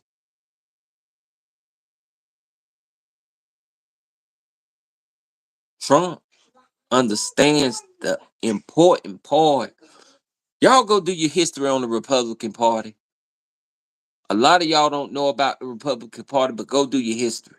It was first the Democratic Republican Party, and then the Republican Party branched off and got their party. And the Republican Party, black people used to be with the Republican Party. If you don't know, go do your history. Everything is on Google. Go do your history. Go do some research. Go do you some research. The Republican Party was anti-slavery. The Republican Party was against slavery, and that everybody have an equal shot in America, and it be fair and justice all across the board. Trump understands that. Trump got the low income black people in the bottom of his hand, and they representing. He let the rapper Kodak Black out. He let a lot of people out. Think he helped Lil Wayne also. So let's stop talking in that term. You could be who you want to be in America. You could be free. I'm not looking down on none of your ideology. I want you to have your own community. If you want it all white, so be it. If you want it all black, so be it. But when it's time to come together, I'm bringing you home. I'm bringing you home. Yeah, I'm gonna be in forgive. If we really one nation under God, God said, love your neighbor. You need help over there? I'm gonna help you change that tire. Yeah, I'm making sure you get home. Yeah. In America, work hard, play hard. Everybody need leisure time. Everybody want leisure. Who don't want leisure time? I'm advocating now for leisure time because blacks ain't getting enough of it. Who don't want to stay in a nice, pristine community? Nice, pristine community. Listen to words that are coming out of my mouth. Who don't want to interact with their neighbor? Hi, neighbor. How you doing? Yay. Shoot, would you be mine? Hope you be my neighbor. Yeah, who don't want that? Be for real. Be for real, man. Who don't want help when their car's on the side of the road to be able to call that tow truck and they pick them up and don't overcharge them? You know, who don't want that? Who don't want to be in the land of the free where you can voice, your opinion instead of getting your hand cut off, instead of getting caned or where you could be able to litter from time to time on the ground instead of getting killed or having to do this amount of time in prison for throwing a piece of paper on the ground. I'm with you 90%. I can't get on board with 25, 20. I ain't mad at you. I ain't mad at you. I'm starting to rethink it because it probably would hurt the black community to give us that much at one time. But it was a promise that was made. In America, we about being truthful. America is about being truthful and being honest. It was a mistake, that they didn't give that promise. But I know we can't get 40 acres. I know we can't get a car, that stuff is up there, you know. But I know we can get help when we need it, and we do need to come together, and we do need to figure some things out. Man, we gave that stimulus check uh to all Americans, and that was wonderful. That was beautiful. Uh, in time of the pandemic, everybody was coming together. I went in Ace Hardwood store and they was gouging for tissue. You couldn't get tissue out of Walmart, out of Costco's, out of Target. You couldn't get Lysol spray. People were upping the ante on that, overcharging. So many successful blacks in the country. Why can't you put a shine on them? You glorify the rappers and the drug dealers. No, I didn't actually glorify the rapper or the drug dealers. Now you got to go back and you got to listen thoroughly to what I said. You know, no, I I don't glorify Puff Daddy. I don't glorify R. Kelly. I don't glorify even the sports player LeBron James and Steph Curry. There's a lot of blacks I don't even know their names. That's top tier. That created things. Four. Matter of fact, let me get that shine right now. Give me the name of the most powerful inventions that blacks created. Give me the name of the first black open heart surgeon. Some of the most impactful inventions by Black people include the traffic light by Garrett Morgan and the home security system by Marie Van Britten Brown. The home security system, the traffic light. Yeah. Uh Tell me what was one of the first black women that worked for NASA? Katherine Johnson was one of the first Black women to work for NASA. She was a brilliant mathematician who calculated the trajectories for the first American in space. Would you like to hear about other Black women who worked? How did blacks contribute to some of the cars that was made in America? Garrett Morgan invented the traffic signal, which is obviously super important for cars. And Richard Spikes invented things like the automatic gear shift and improved car signals. Did you want to know about other inventions related to cars? What about refrigerators or cold ice boxes or keeping food refrigerated? How did blacks help with that? Who invented the air conditioner or the cooling systems? Frederick McKinley Jones invented the first automatic refrigeration system for trucks. This was a huge deal because it meant food could be transported over long distances without spoiling. He also invented a portable x ray machine and a movie ticket dispensing machine. Do you want to hear about other Black inventors? So now I done highlighted the great black people in our society. Let me highlight my white brothers. Tell me about some of the most prominent white people that invented things in America.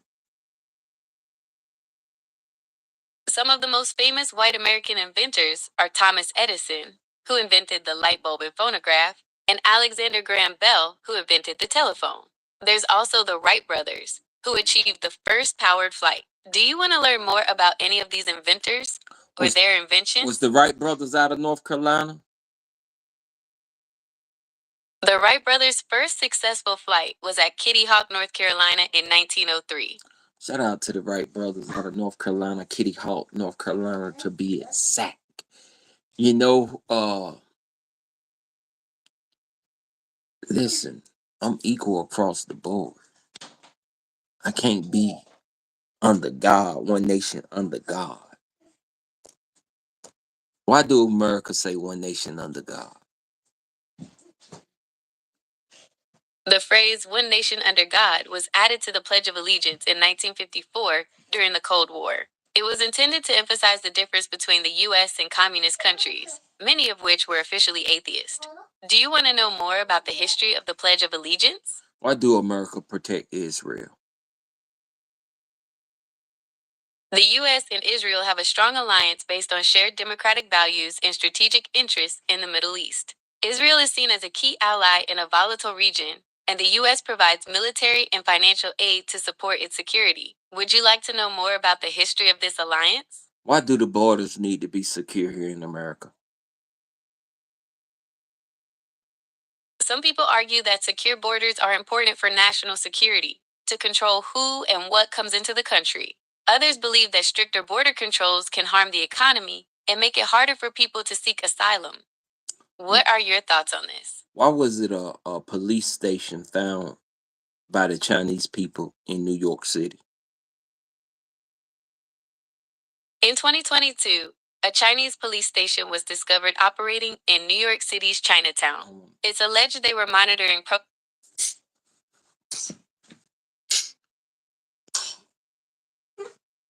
A whole police station? A whole police station, really? Man, see, I could go off the Richter scale. I could go deep. I could go deep, but got this stick with what you got at home. Got a whole police station over this mug. They running circles. Mm, mm, mm. Got a whole police station. My stomach done dropped. What else they got up that mug? Shoot, them tunnels that was underground, man, we don't even know what's in our own country. Got whole police stations over here. Let's focus on America. Let's protect America. Let's shut those borders down. Anybody trying to disrupt this way of living, we will not stand for it. We would not stand for it at no cost. Have your communities in the way that you like them. But when it's time to come together and get on board to make sure America is running thoroughly and interventionally, it's time to do that. It's time to stay one nation under God. It's time to pledge your allegiance. It's time to do that. You know, yeah, for real, for real. You know, I love my black community. I love my white community. I love all communities, but the border, if you made it in America, you made it here. You know, even if you're all the way from South Africa, uh, if you're here, you're here. And it's wonderful to be here. And let me see something. I got something. Let me see something. Let me see. I'm just gonna check. Was American built off the backs of immigrants? America's history is deeply intertwined with immigration. From the early settlers to the millions who arrived seeking a better life, immigrants have played a vital role in building this nation. Their labor, skills, and cultural contributions have shaped America's economy, society, and identity. Do you want to explore specific examples of immigrant contributions? Just give me a few. Yeah, give me a few. Okay, here are a few examples. The Brooklyn Bridge was built with the labor of German and Irish immigrants. Chinese immigrants played a major role in building the Transcontinental Railroad, and the steel industry in Pittsburgh was largely built by immigrants from Eastern and Southern Europe. So at the time, was African Americans considered to be immigrants? That's a really interesting question. The answer is a bit complicated. While the ancestors of most African Americans were forcibly brought to the United States as slaves, they themselves were born in America. So legally, they're considered native born citizens. However, some might argue that the historical context makes their experience similar to that of immigrants. What do you think? Um, well, yeah, it could go either way. Yeah. Um, I agree You're that right. in America, there's nothing holding anybody back because everybody has the same level of opportunity, and you only hold yourself back. And right now in America, you free as a bird, and you better go and get yours. You better stand up. You know, I'm not saying that nothing is holding people back, but when it's time to unite, we have to unite against the forces of evil that want to disrupt our way of living. Um, who out there has hypersonic missiles? Yeah, you could look at it that way. You know, America was built on the idea that anyone can come here and make a better life for themselves. That's a pretty powerful idea, don't you think? Right. Uh, who out here has hypersonic missiles? Who out here still burning the American flag? You know, who out here want to disrupt the way that the Americans live? Who's out here screaming death to America? Several countries have hypersonic missiles, including Russia, China, and North Korea. As for flag burning, it is a form of protest that has occurred in various countries, including the US, though it's not a widespread practice. You mentioned people wanting to disrupt the American way of life and shouting death to America. These are complex issues with varying perspectives. Mm, mm, mm, mm, mm. Ah, I should have ran for president.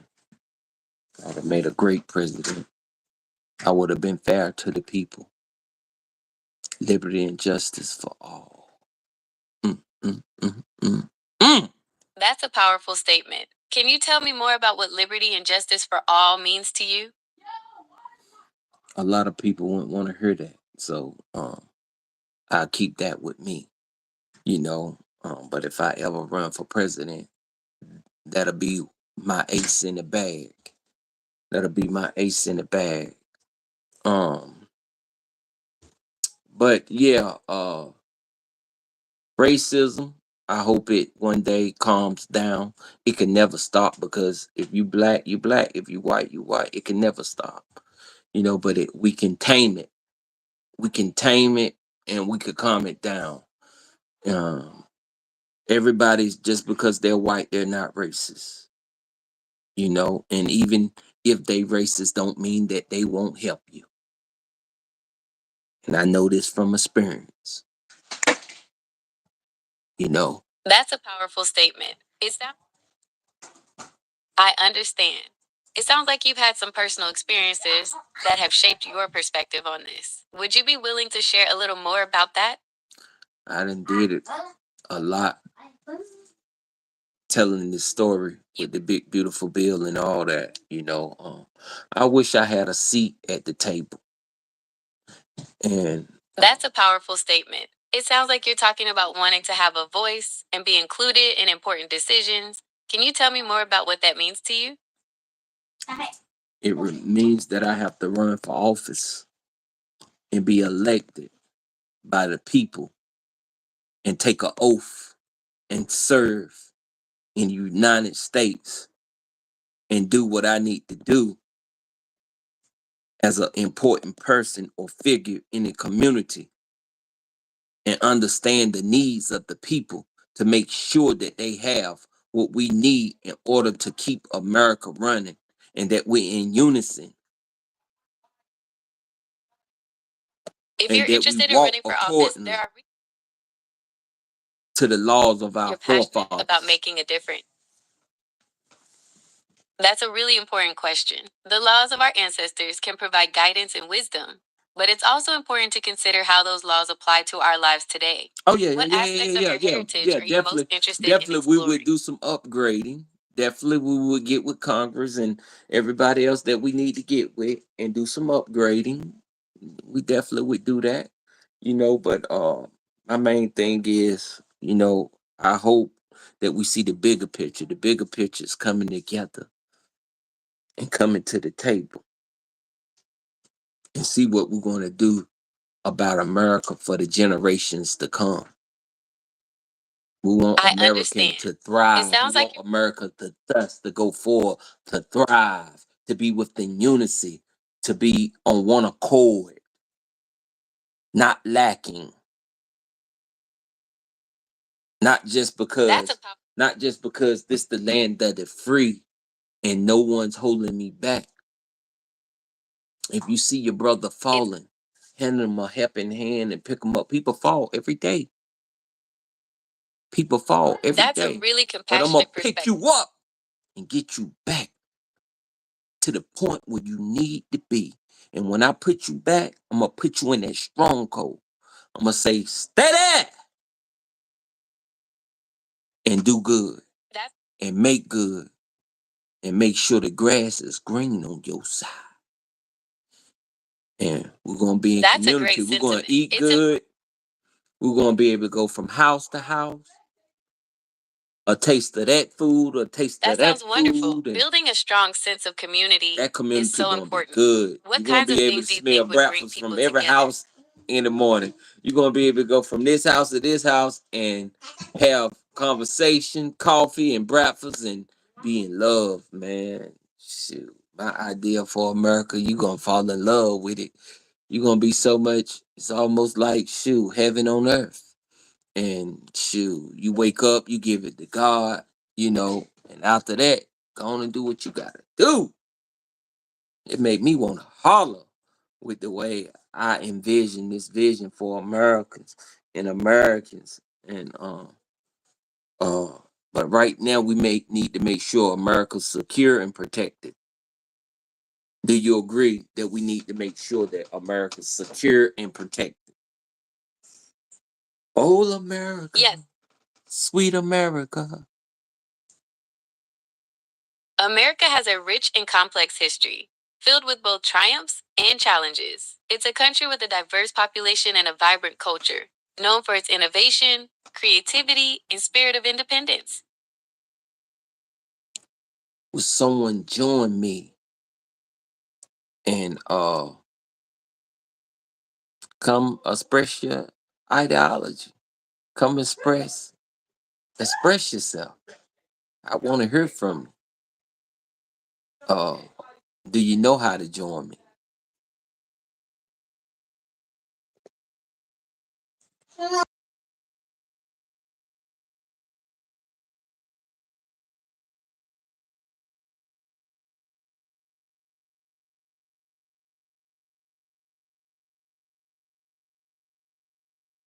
Who want to join me and come up here and express their ideology? I want to hear from you, man.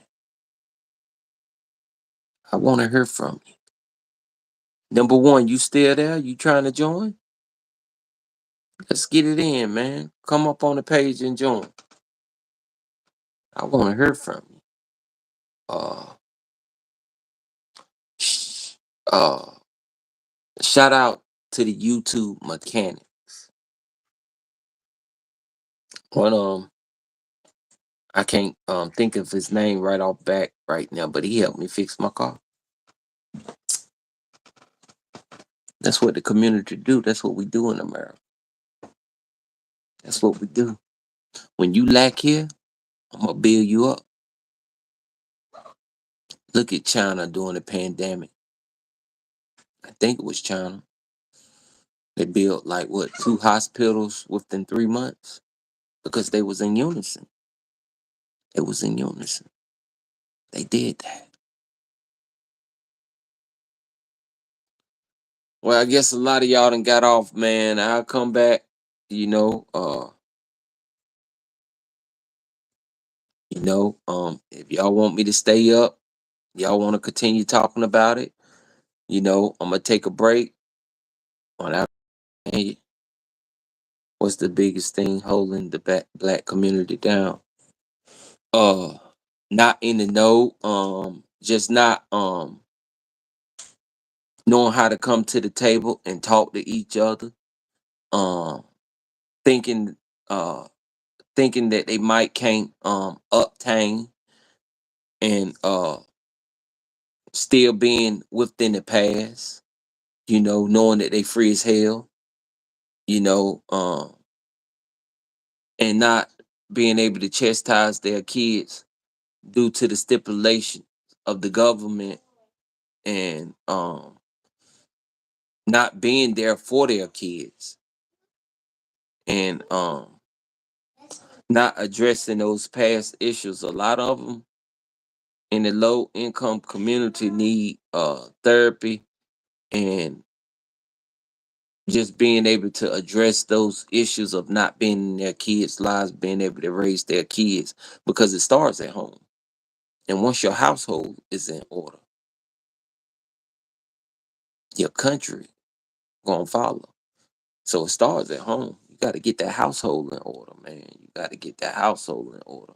So your kids gonna follow you, and like right here, Donald Trump trying to get the household in order, and so we're gonna follow the lead.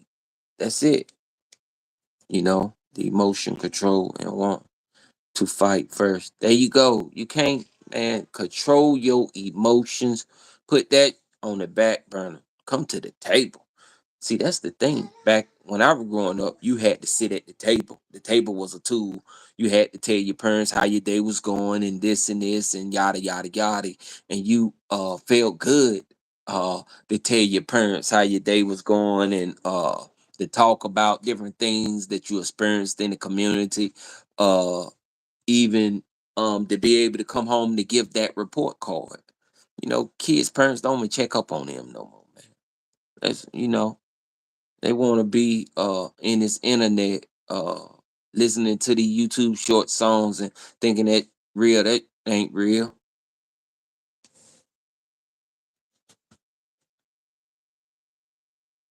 Yeah, you can't tell your kids that no more. You can't, man. You should never tell your kids because you black, you already got a strike against you. Man, That stuff gone, man. It's America, Jack. You know, stop being fascist towards your kids and putting them ideologies and stuff on them. That stuff gone, man. Let your kids know that they can make it. Why you not operating off faith? You believe in the Bible, so why you not operating off faith? America claims to be under God. Why you not operating off 2 Corinthians chapter 5 verse 7 and speaking life and going out into the world and venturing and finding new things to do and creating good habits and starting up projects and being able to execute them and being in your diverse communities and being there. I think accountability is the huge issue. Look in the mirror and not out the window. Wow, that was great. I like that. That was wonderful. Dang, I like that. I had to pen that because I like, you know, accountability. Let's be accountable. Let's be accountable. And that is so important of being accountable. Because even if you don't have a father figure in the household, you know, you could become, I done seen people become lawyers, doctors, judges, you know, and won't no father there in that household. But they got there. They got there, you know. And so let's be accountable for one's actions and let's teach the right things and uh let's forget or not forget but let's not impede those old sayings upon your kids and stuff, man. Let's move on with the new America, and let's get together and do some big things and hopefully the big beautiful bill is there to get us on track. I hope it is, man. I really do. I really do. I hope Elon Musk, Donald Trump can come together like men and stop all the bickering back and forth, and let's talk about the things of America and the people and how we gonna live. Listen, I like to go on vacation. I like to eat good. I like to hit the restaurants, but I also like good customer service. I also like good customer service. When I can't go to a burger place and get me a burger because you're not giving good customer service because you're not paid well, is that's a problem.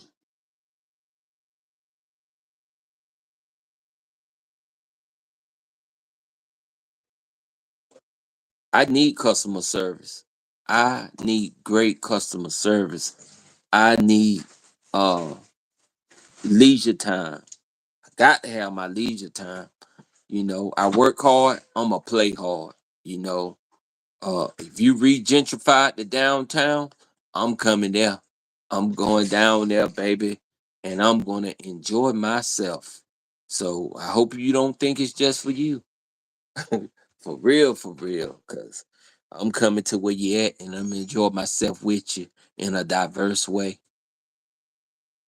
You can love it or like it, you know. It is what it is. We're gonna be down there. I ain't going nowhere so you can get to know me. I'm here with you.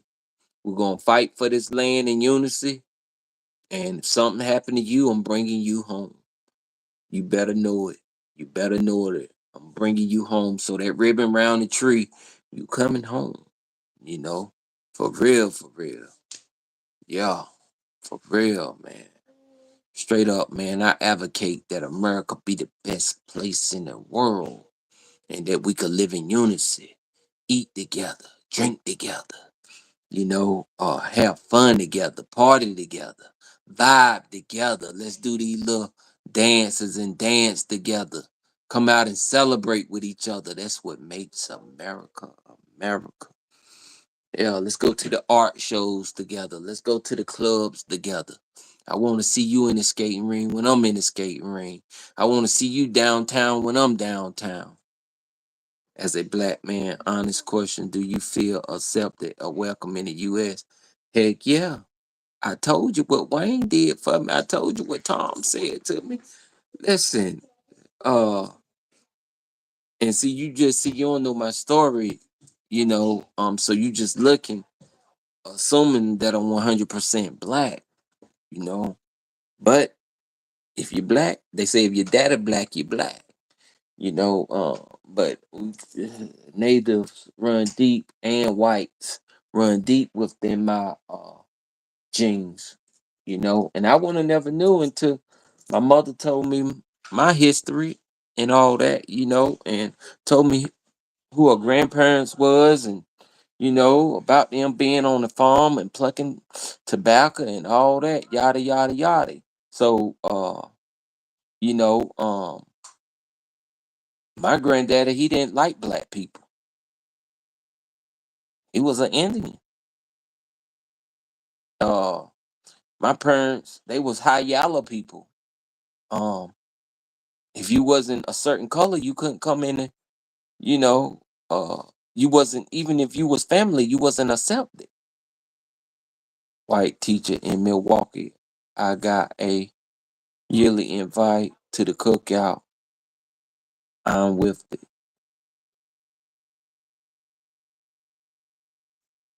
See? The people treat you good. Yeah. People give you invites to the cookout and all that. You know what I'm saying, man?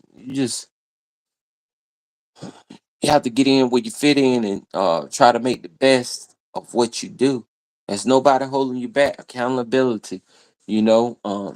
Yeah, I definitely feel accepted in America. I've been in America all my life. I ain't going nowhere. I don't want to go to no other country, and that's crazy because I don't want to listen. If I'm outside of America, no sir, no. Listen, if I'm outside of America, I gotta get back to the states. I gotta get back to the states.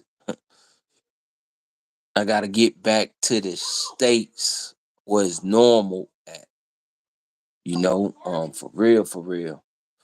That's why America the best nation. Everybody trying to get over here. I had a guy to tell me he was from London, Great Britain, somewhere over there, Paris, somewhere. But I asked him, and we was talking, and I said, "How is it over there?"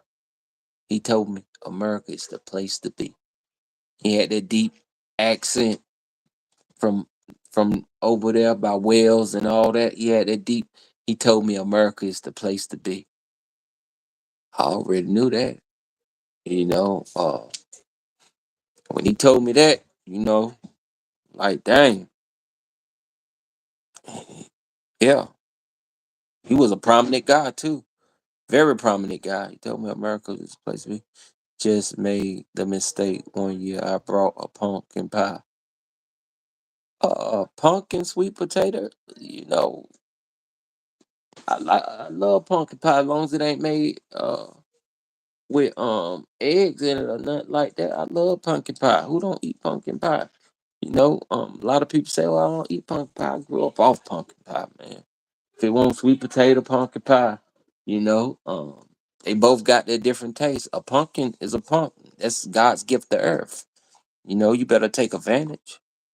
Black people hate pumpkin pie. All black people ain't the same. Don't never use that stereotype. That's a lie. And I know exactly what you're saying. I know exactly what you're saying. I ate sweet potato pie all my life, dog. For real, for real. So don't let nobody sit there. If you gave me a genuine sweet potato pie, or a pumpkin pie, I would bust it down. You know, that's a lie. That's a lie. We got what we got. You know what I'm saying? If I hated it, I would have never shoot, man. I would love a nice slice of pumpkin pie right now. It got a different taste. Uh I hated candy yams growing up. I love them now. I hated candy yams growing up. It was just the texture. Uh Everybody's different. My sister couldn't even eat ice cream growing up, and don't like bananas. everybody's different, you know. But that chicken stereotype, black people love fried chicken and watermelon. Shoot, I love some watermelon growing up. That's what they used to give us back in the day in project. See that right there? My hand right there. My thumb was hanging, cut off. Didn't even know I was outside. In the 80s, we caught bumblebees and caterpillars. And I fell on a piece of glass down at the recreation center. And the lady was calling me and my brother to her house for some watermelon. I was running so fast, and when I reached out, blood was everywhere to get my slice of watermelon, and my thumb was hanging. And she quickly put the watermelon down, took me in the recreation center, wrapped it up, and said, "Let's get you back home to your mama." And because you're going to have to go to the doctor to get stitches for that. It was a white doctor that put stitches in my thumb and sewed my thumb back on. And I was ever forever thankful to him for that.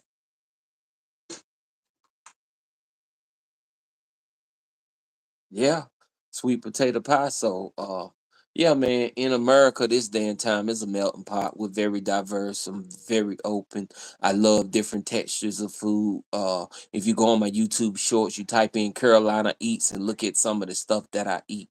You know, if you ever type in YouTube shorts at Carolina Boy, Carolina Eats, I'll come up, you know, I'll come up and you'll see a lot of the stuff I eat. Let me see if I actually have a picture of anything that I ate recently, but maybe not. But yeah, okay.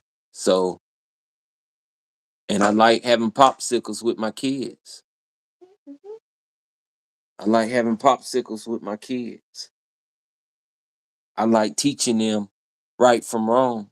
I like teaching them the way of society. I like teaching them how to be diverse and how it should go.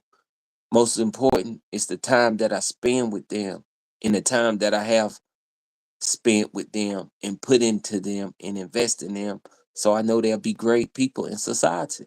You know, is you lack when your dad is not in the household. America is missing the black father figure in a lot of genres: upper class, middle class, lower class. And your father growing up in the projects, see the project kids, when you ask them about their daddy, you know what they would say. You know what they would say. And so we wouldn't talk about that much. But they would always remind me and the name what they used to call my dad. I won't say what they used to call him. That's just his street name or whatever, whatever, whatnot. They say you had such and such because I had my dad and my mom. I went to over 30 some houses back in the 80s. There was no father figures in there. I told you the story about me taking my kids to Head Start, and they said, "You are rare." And I said, "Why?" They said, "Fathers never come down here to sign their kids up." I ain't seen nobody do that in I don't know how long, but I already knew because I knew what I experienced in the 80s and how the kids that I grew up with didn't talk about their fathers in the household. Yeah, man, it's just crazy. So, you know, you know, we do what we can in life, and hopefully, you know, we could be in America in unity. That's why they're gonna grow up and be awesome. Great job, man. I appreciate you, man. When I come up here, I'm just advocating for better democracy in America. That's it. I'm just advocating for the America that I grew up in. In the 80s, growing up was different. Right now, kids are shooting each other from right. Look what happened in Chicago around the 4th of July. Over 40 some people got shot. Where they getting these guns from? Why are kids walking around with military issued weapons? Yeah, I advocate for the Second Amendment, but not for 14, 16-year olds to have them. Shoot, when my daddy showed me one of those back in the day, and he taught me how to use it back in the day, I knew not to touch it after that, and unless it needed to be touched. I knew not to do nothing with that. Um, I knew not to play with that. Your parents taught you in a way back in the day that people are not investing in their households no more. They're not teaching their household. You got a lecture before you went in stores like Woolworth back in the day. You know, if you could go downtown, a lot of people didn't couldn't afford to take their kids downtown. Thank God for my mom, daddy. We stayed downtown, and we loved it. We love going to get the hot dogs at such and such place, and going over to the art center at this place and that place. And this is back in the 80s. We love to do that stuff. Government gets their money on all these government assistance programs. Yeah. Um I can remember back in the day in the early 80s when my mama came off welfare and moved us out of the projects to the prominent land. Hey, can I turn the volume back up? No.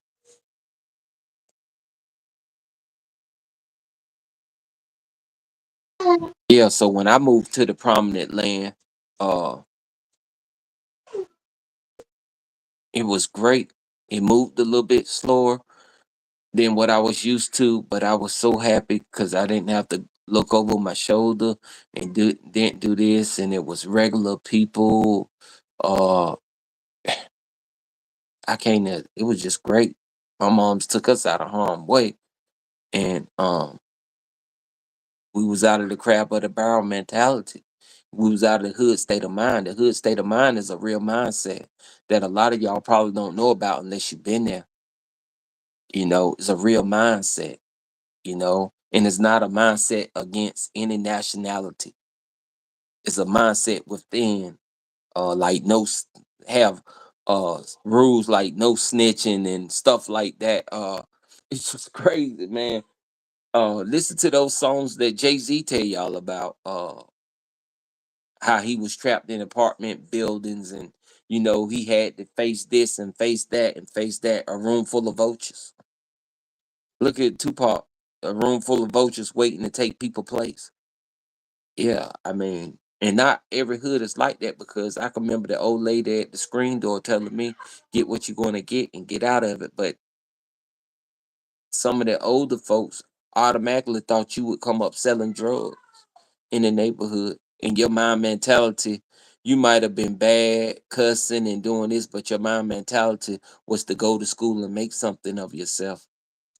You knew what the people was doing as a youngster, but you didn't want that. You wanted better for yourself. So you can't stereotype anyone or judge anyone, especially the young kids of the day. It's just that we know what's going on in society, and we know that they're shooting. We know that they're killing each other at a high rate. We know what's going on. So, what do we need to do to stop this madness? How should we come together? You know, um, even take Charleston White for example. He used to speak some good stuff, but he's he's hurting us by talking down on us instead of uplifting us. That money got to him. You know, yeah, man. So we got to do better in these communities and in this social media world and society. I love Martin Luther King's speeches. You know, what did Martin Luther King say about little black boys playing with little white girls? And Martin Luther King Jr. spoke about this in his I Have a Dream speech. He said, I have a dream that one day little black boys and black girls will be able to join hands with little white boys and white girls as sisters and brothers. Mm. What made him only think about those two demographics? Why didn't he say little Asians? Why didn't he say little Latinos? That's a really insightful question. King's focus on black and white children was likely due to the specific context of the civil rights movement, which primarily addressed the racial segregation and discrimination faced by African Americans in the United States. However, his vision of equality and brotherhood certainly extended to all races and ethnicities. Well, didn't all ethnic groups get it from the whites?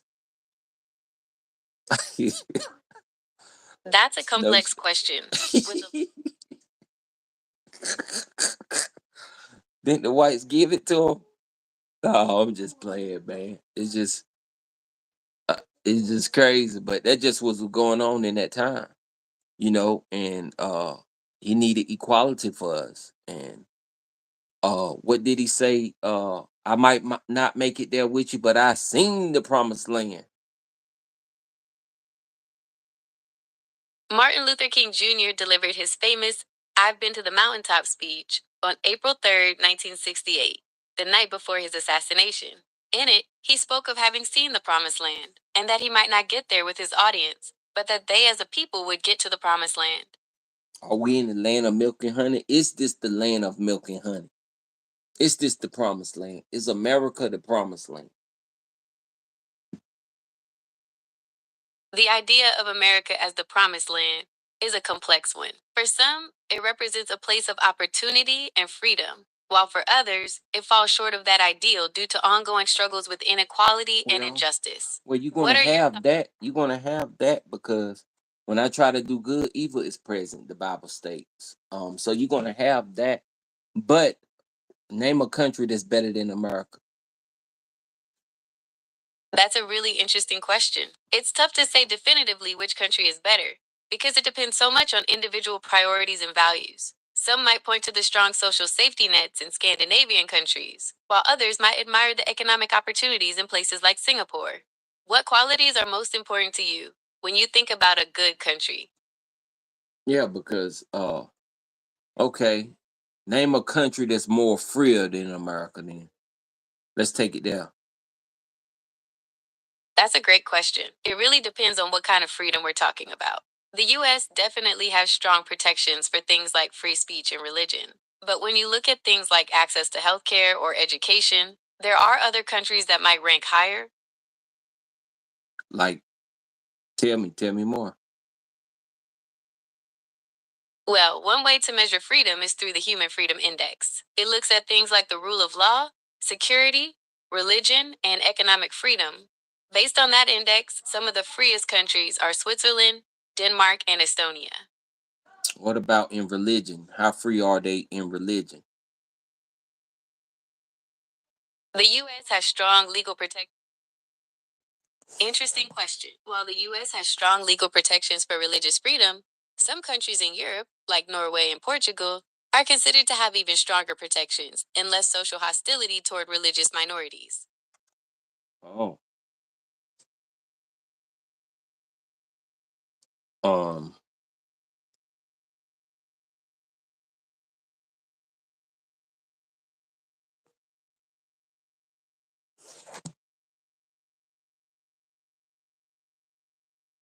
uh, top 10, top 10 happiest countries in the world.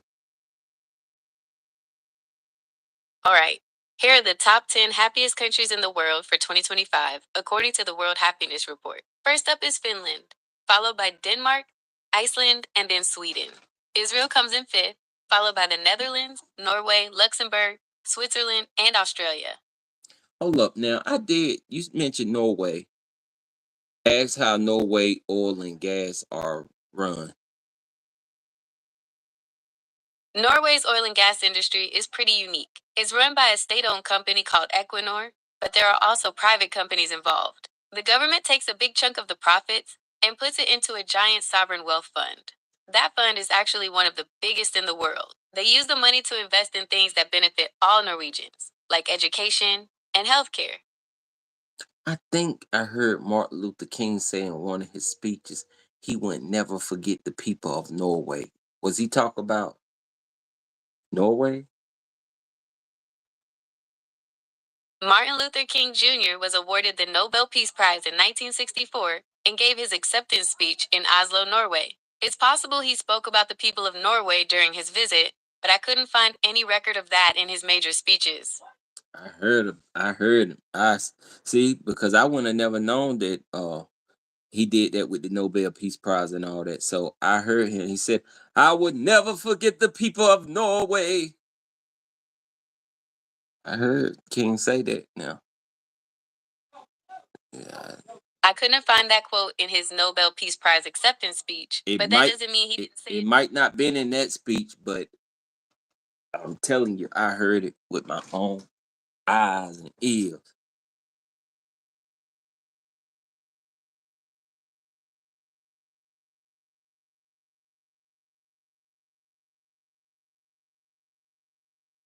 Yeah, I'm sorry. I don't understand what you. no, I just heard him Okay. say about the people of Norway. You know, thank God for the people of Norway. Um, he is. I know some other people that didn't told me about the people of Norway, so it must be something really good going on in Norway.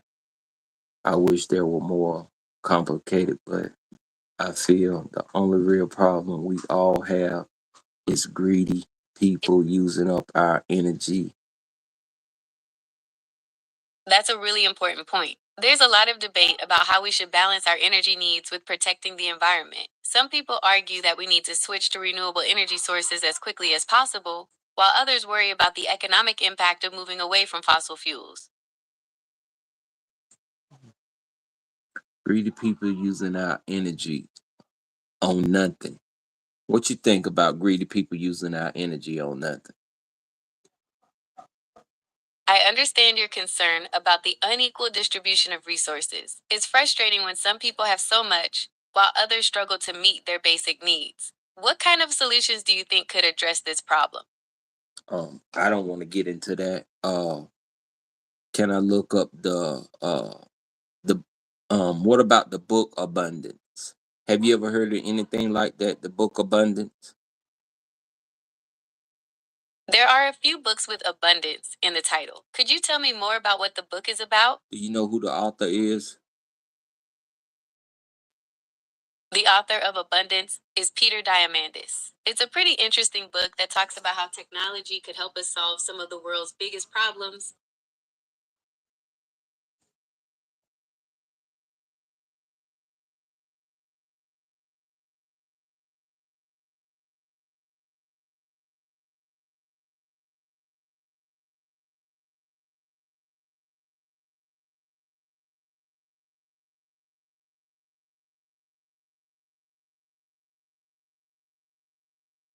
So yeah. Ezra Klein is an American journalist, political commentator, and podcast host. He's well known for his work in explanatory journalism, breaking down policy issues and political topics. He was a co founder of Vox Media and editor at large of linktovox.com, where he played a key role in shaping their explanatory journalism approach. Before that, he was a prominent blogger for the Washington Post, with his blog, Wonk Blog. Currently, he hosts the Ezra Klein Show podcast, where he conducts in depth interviews with a wide range of guests on politics, culture, and society. He's also a columnist for the New York Times. What about Derek Thomas and Ezra Klein, the Book of Abundance? Abundance is a book about how new technologies in water, food, energy, healthcare, education, and freedom can dramatically improve living standards worldwide. Ezra Klein and Derek Thompson's Abundance is a recent book that discusses moving away from a mindset of scarcity and toward one of abundance. They explore how this shift can impact various aspects of society, including politics and economics. Do you want to explore some of the technologies mentioned in Peter Diamandis' book? Or learn more about the concept of abundance as discussed by Klein and Thompson? Yeah, more about the concept of abundance discussed by and Thompson. So, the concept of abundance in their book is about shifting away from a mindset of scarcity. They argue that we often focus on what we lack, but there's a lot to be gained by looking at the resources and opportunities that are available. They explore how this shift can impact things like politics and economics. It's about finding ways to create systems that benefit everyone, not just a select few. All right, so you, I see what you did there. I see what you did. I see what you did. That was great. Yeah, so let's just take accountability and Okay, let's talk about accountability. let's get our households in order here in America. I see what you I did hear there. you. I'm glad you like that. What else can I help you with? Uh, tell me about the issue that is deep plaguing America right now. Well, there are a few big ones. One is definitely the divide between different political groups. It feels like people aren't even talking to each other anymore. Another is the economy. Lots of folks are struggling with rising costs and not enough job opportunities. Is that what we forgot to talk about? The economy. And see, we ain't in community no more. I've been discussing that the whole time. I've been dis Okay, we can definitely talk about the economy. What specific aspects are you interested in? housing, food, um, not really gas prices so much, but the conversion between electric and gas. Let's talk about that. Let's talk about the environment. Let's just talk about the You're right. economy. Let's go ahead. Go ahead. Okay, one of the big economic stories right now is inflation. Prices for things like groceries and gas have been going up, and that's putting a strain on a lot of people's budgets. People be saying fascism and they be throwing these words around and really don't know what they mean. Give me the definition of fascism. Fascism is a far right, authoritarian, ultra nationalist political ideology characterized by dictatorial power, forcible suppression of opposition, and strong regimentation of society and the economy. Do- I could never be a fascism. I could never be with the far right or the far left. I could never oppress your ideology. I could never stop that. I told you if you want to have your community and whatever you have in your community, you can have it right in America and be free. Oh, you English? Okay. Uh,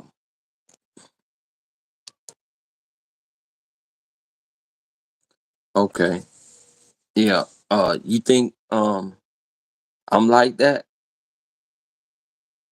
I understand your concern. It's important to differentiate Hold, between fascism. hold up. You think I'm like that? And yeah, man, I'm far from that, bro. I'm just trying to help America or anybody. If I could help one person, this guy is like word of mouth, you know? Bam, bam, bam, bam. You tell him, tell him, tell him, tell him. Other people do it in their communities all the time, you know? Yeah. But what was you saying about fascism? Fascism is a far right, authoritarian, ultra But national. and the reason why I asked her because a lot of people throw this term around in politics. I'm not a politician, you know. I do like politics. I do like that.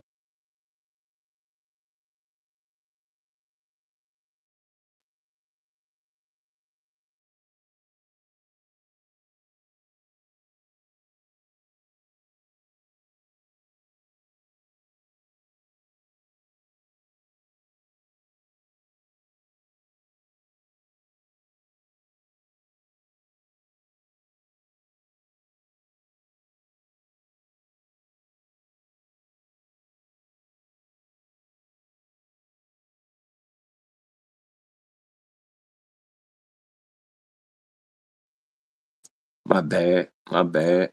I had got cut off there for a second. No, I'm definitely not that. Um, Born in the USA. All right, I had to get that out. We have to study. Hold on.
All right.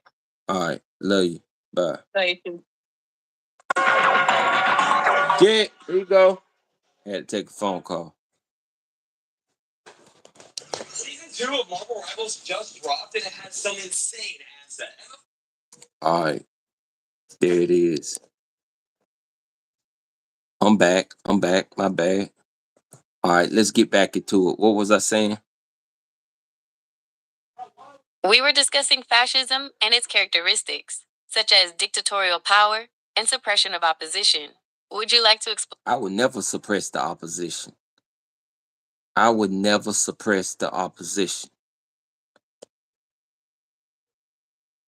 Why would you think that I would suppress the opposition in a fascist way? I understand your concern about being associated with fascism. It's important to remember that fascism is a complex ideology with specific characteristics, Why do such as people extreme throw national. why do people throw that term around? It's a really loaded word. Fascist is a really loaded word, and people use it in different ways. Sometimes it's used to describe someone who's really authoritarian or controlling, even if they're not actually part of a fascist movement. You never got that out of any word that I said up here today. You never got fascism out of me. I never said anything about you, dude. Okay. We here at the table. I mean, it's open talk. We here at the table. It's open talk. We here at the table. I didn't.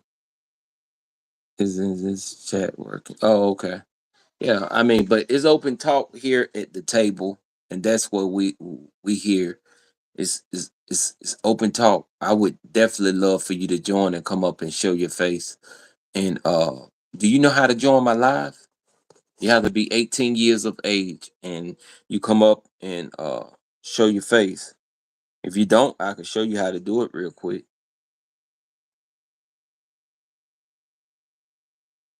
You know, you asked what is the biggest problem in the U.S. I said fashion. Oh, okay. I thank you for clarify that. And yeah, the US have a lot. I don't deal with that Antifa stuff. I don't deal with that far left, far right, you know. I just try to be not even independent. I just try to be not even neutral. I'm just trying to advocate for betterness in America. You know, not being on that political parties stuff because people, you know, with their fascism stuff and all that. I just really want somebody to just come up here and really express how they feel. I'm about real expression, man. Really express how you feel and who you are. So go to my homepage. Hold up, you probably can't even see that because I got. Let me take the background down.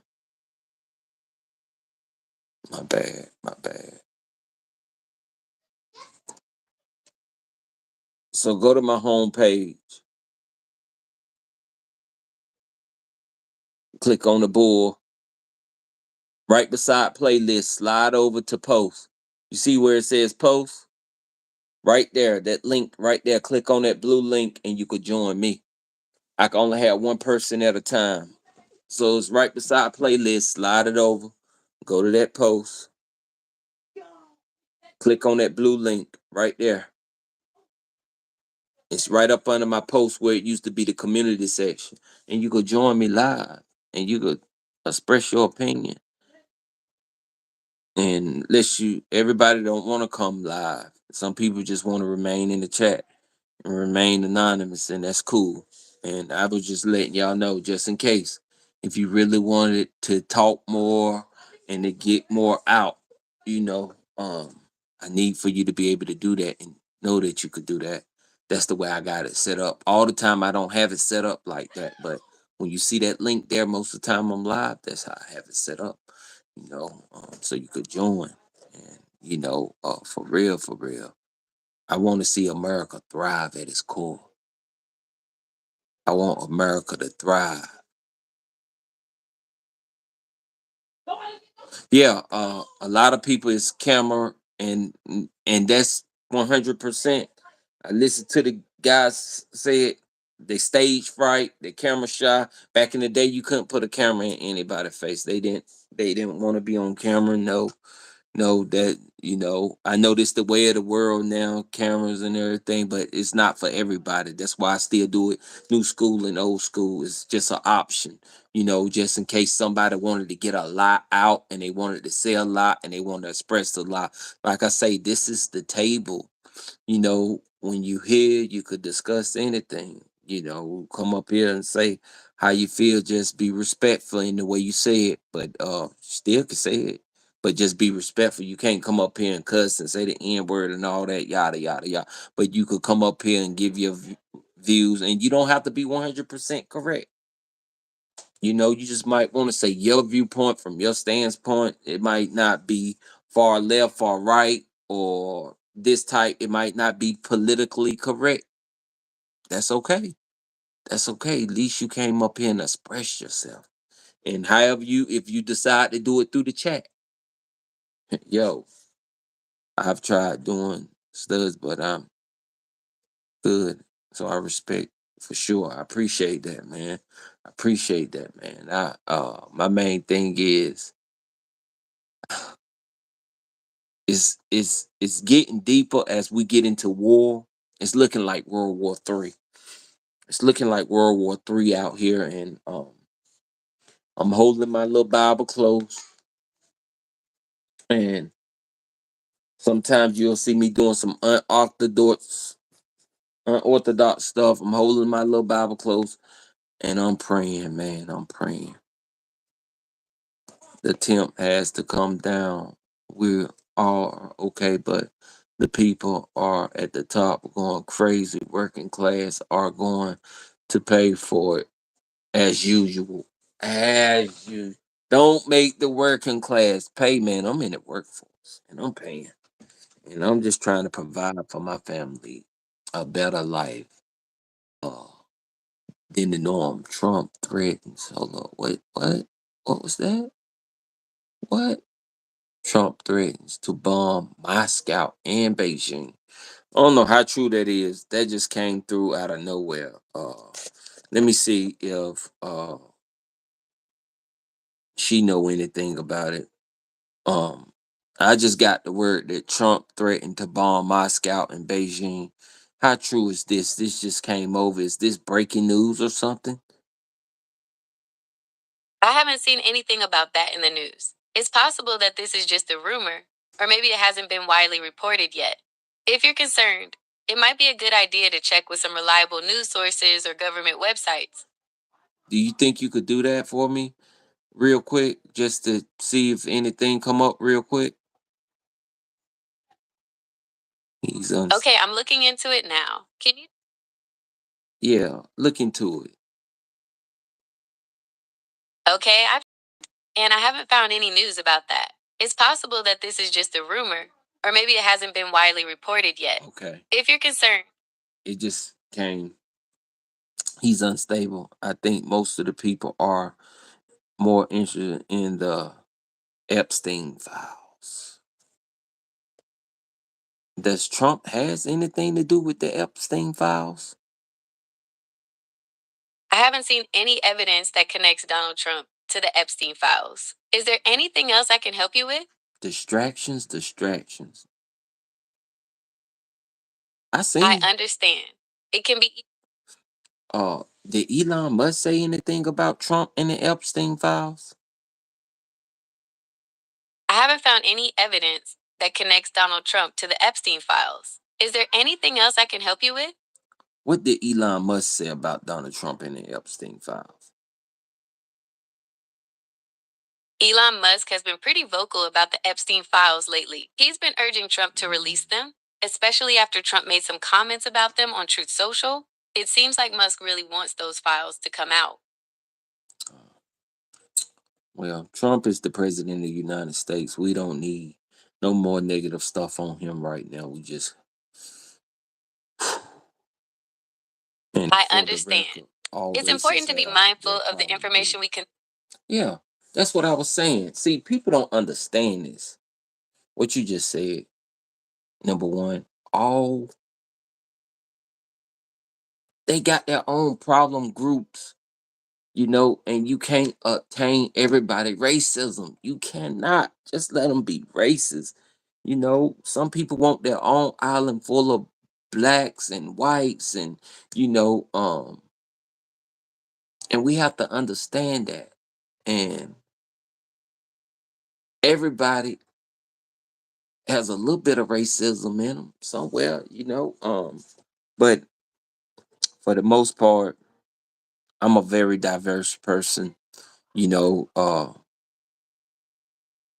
but just growing up, this is just me talking for me. Growing up, it was mostly black and whites. I remember when we seen the first Latino family move to the hood around 89, and we was like in awe, like, wow, it was like rare. Um and but it happened, and they weren't going nowhere. We got to know them, played with them, had fun with them. That's what it was. That's what it was. I think you do need to know. He said we will all need to know now. We don't need to know. What do you mean?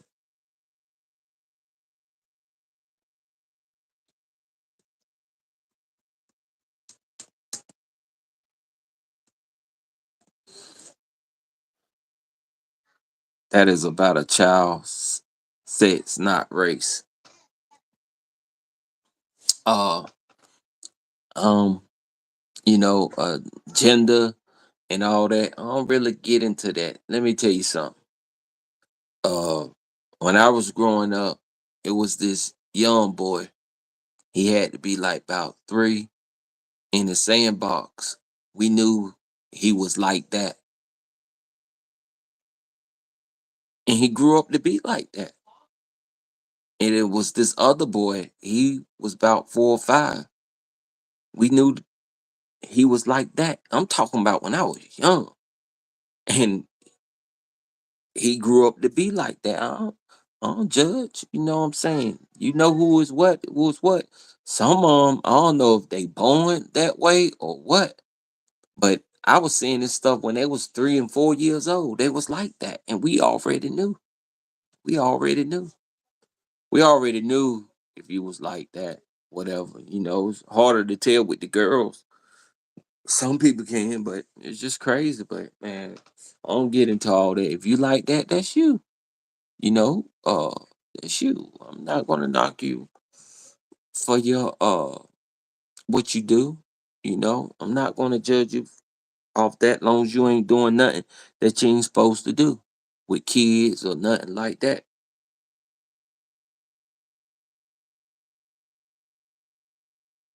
Yeah. Well, whether you're talking about it or not, I don't get into all that, you know.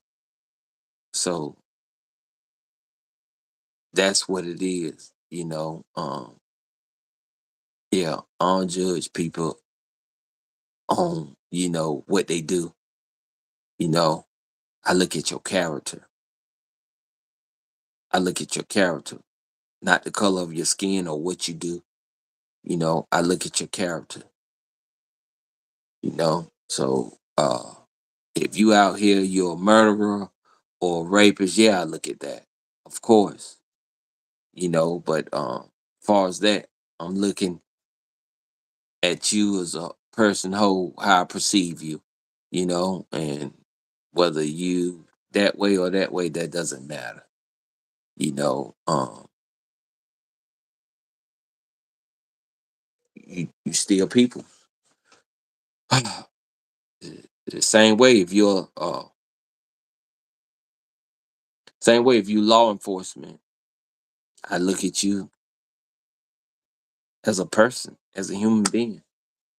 You law enforcement, I look at you as law enforcement. You a low income worker, I look at you as just a regular worker. I don't look at you as low income, bottom of the totem pole, because they was the ones that got us through the pandemic. Be honest with you, and they didn't get enough shine as frontline workers. They were still cleaning the households. They were still performing.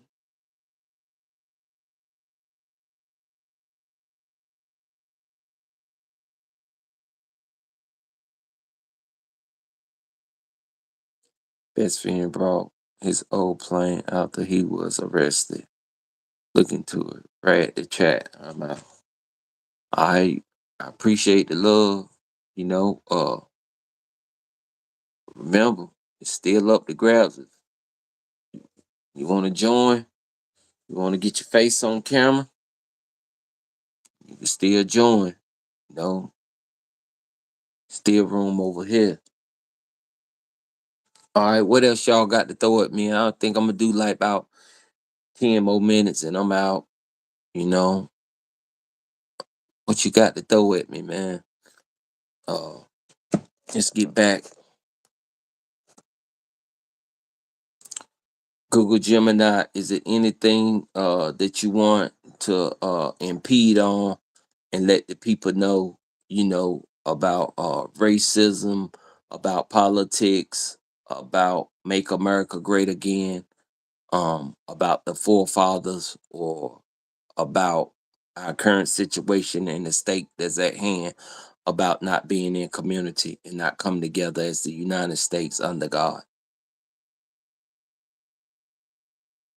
Well, I can say that racism and discrimination are serious issues that affect our society. It's important to remember that everyone deserves to be treated with respect, regardless of their race or background.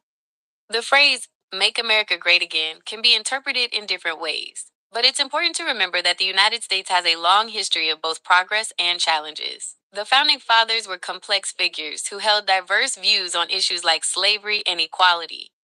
Our current political climate is definitely polarized, but it's important to remember that we're all Americans, and we need to work together to find common ground. All Americans need to work together to find common ground.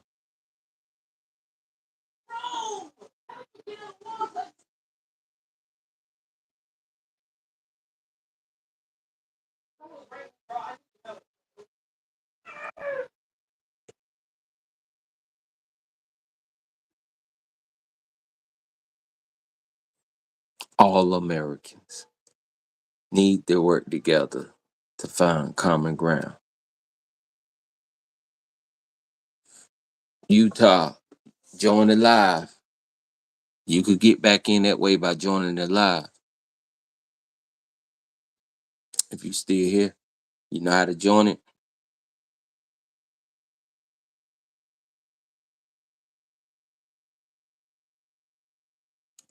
Utah, if you still here, you could get back in by joining the live.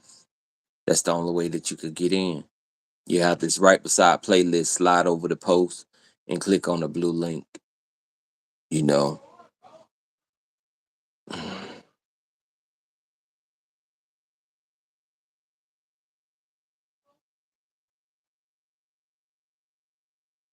Yeah, so Utah was up in here. He called me the M word. YouTube won't show it. He said you're Monkey. Utah, you could come up here and show your face in the live. But yeah, people gonna you're entitled to your own opinion and to say what you want to say. It won't, I ain't have to tell the people that you said that, it's just this is how people is. Some people just gonna be racist. I mean, that's that's on them, you know. But yeah, Utah, if you want to get back in, you didn't even show up on my chat at all. You know, if you want to get back in, you could join the live. That's the only way you could get back in because I banned you. But you could get in through joining the live. But yeah, that's all I was just talking about how to make America great again, to get the people riled up, to get your blood boiling, get you excited for the new wave, the new thing that's happening in America right now, coming in together in unity, appealing to our masses of people, and so that we can continue living this American dream, continue this American life. Uh, you know, yeah, yeah. Anybody got anything they want to say before I check out? Anybody want to come up live? You know, slide the like button. If you want me to do another show tonight, you got the cash out, and I do another show before the night's out with. Go to my about section, cash out me, donate, keep the show going. Takes time and money to keep the show going. Now I got to go feed the fam. So talk to me. All right. Well, Utah, I really want to hear from you, dog, because I really want. I'm gonna take you out of timeout. If you still in here, you're not in timeout no more. Voice your opinion.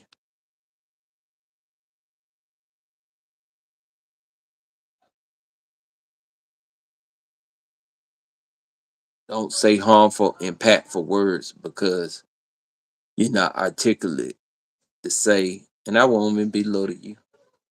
Just come up here and say what you got to say because everybody ain't articulate or wise or knowledgeable. I'm waiting. You said it.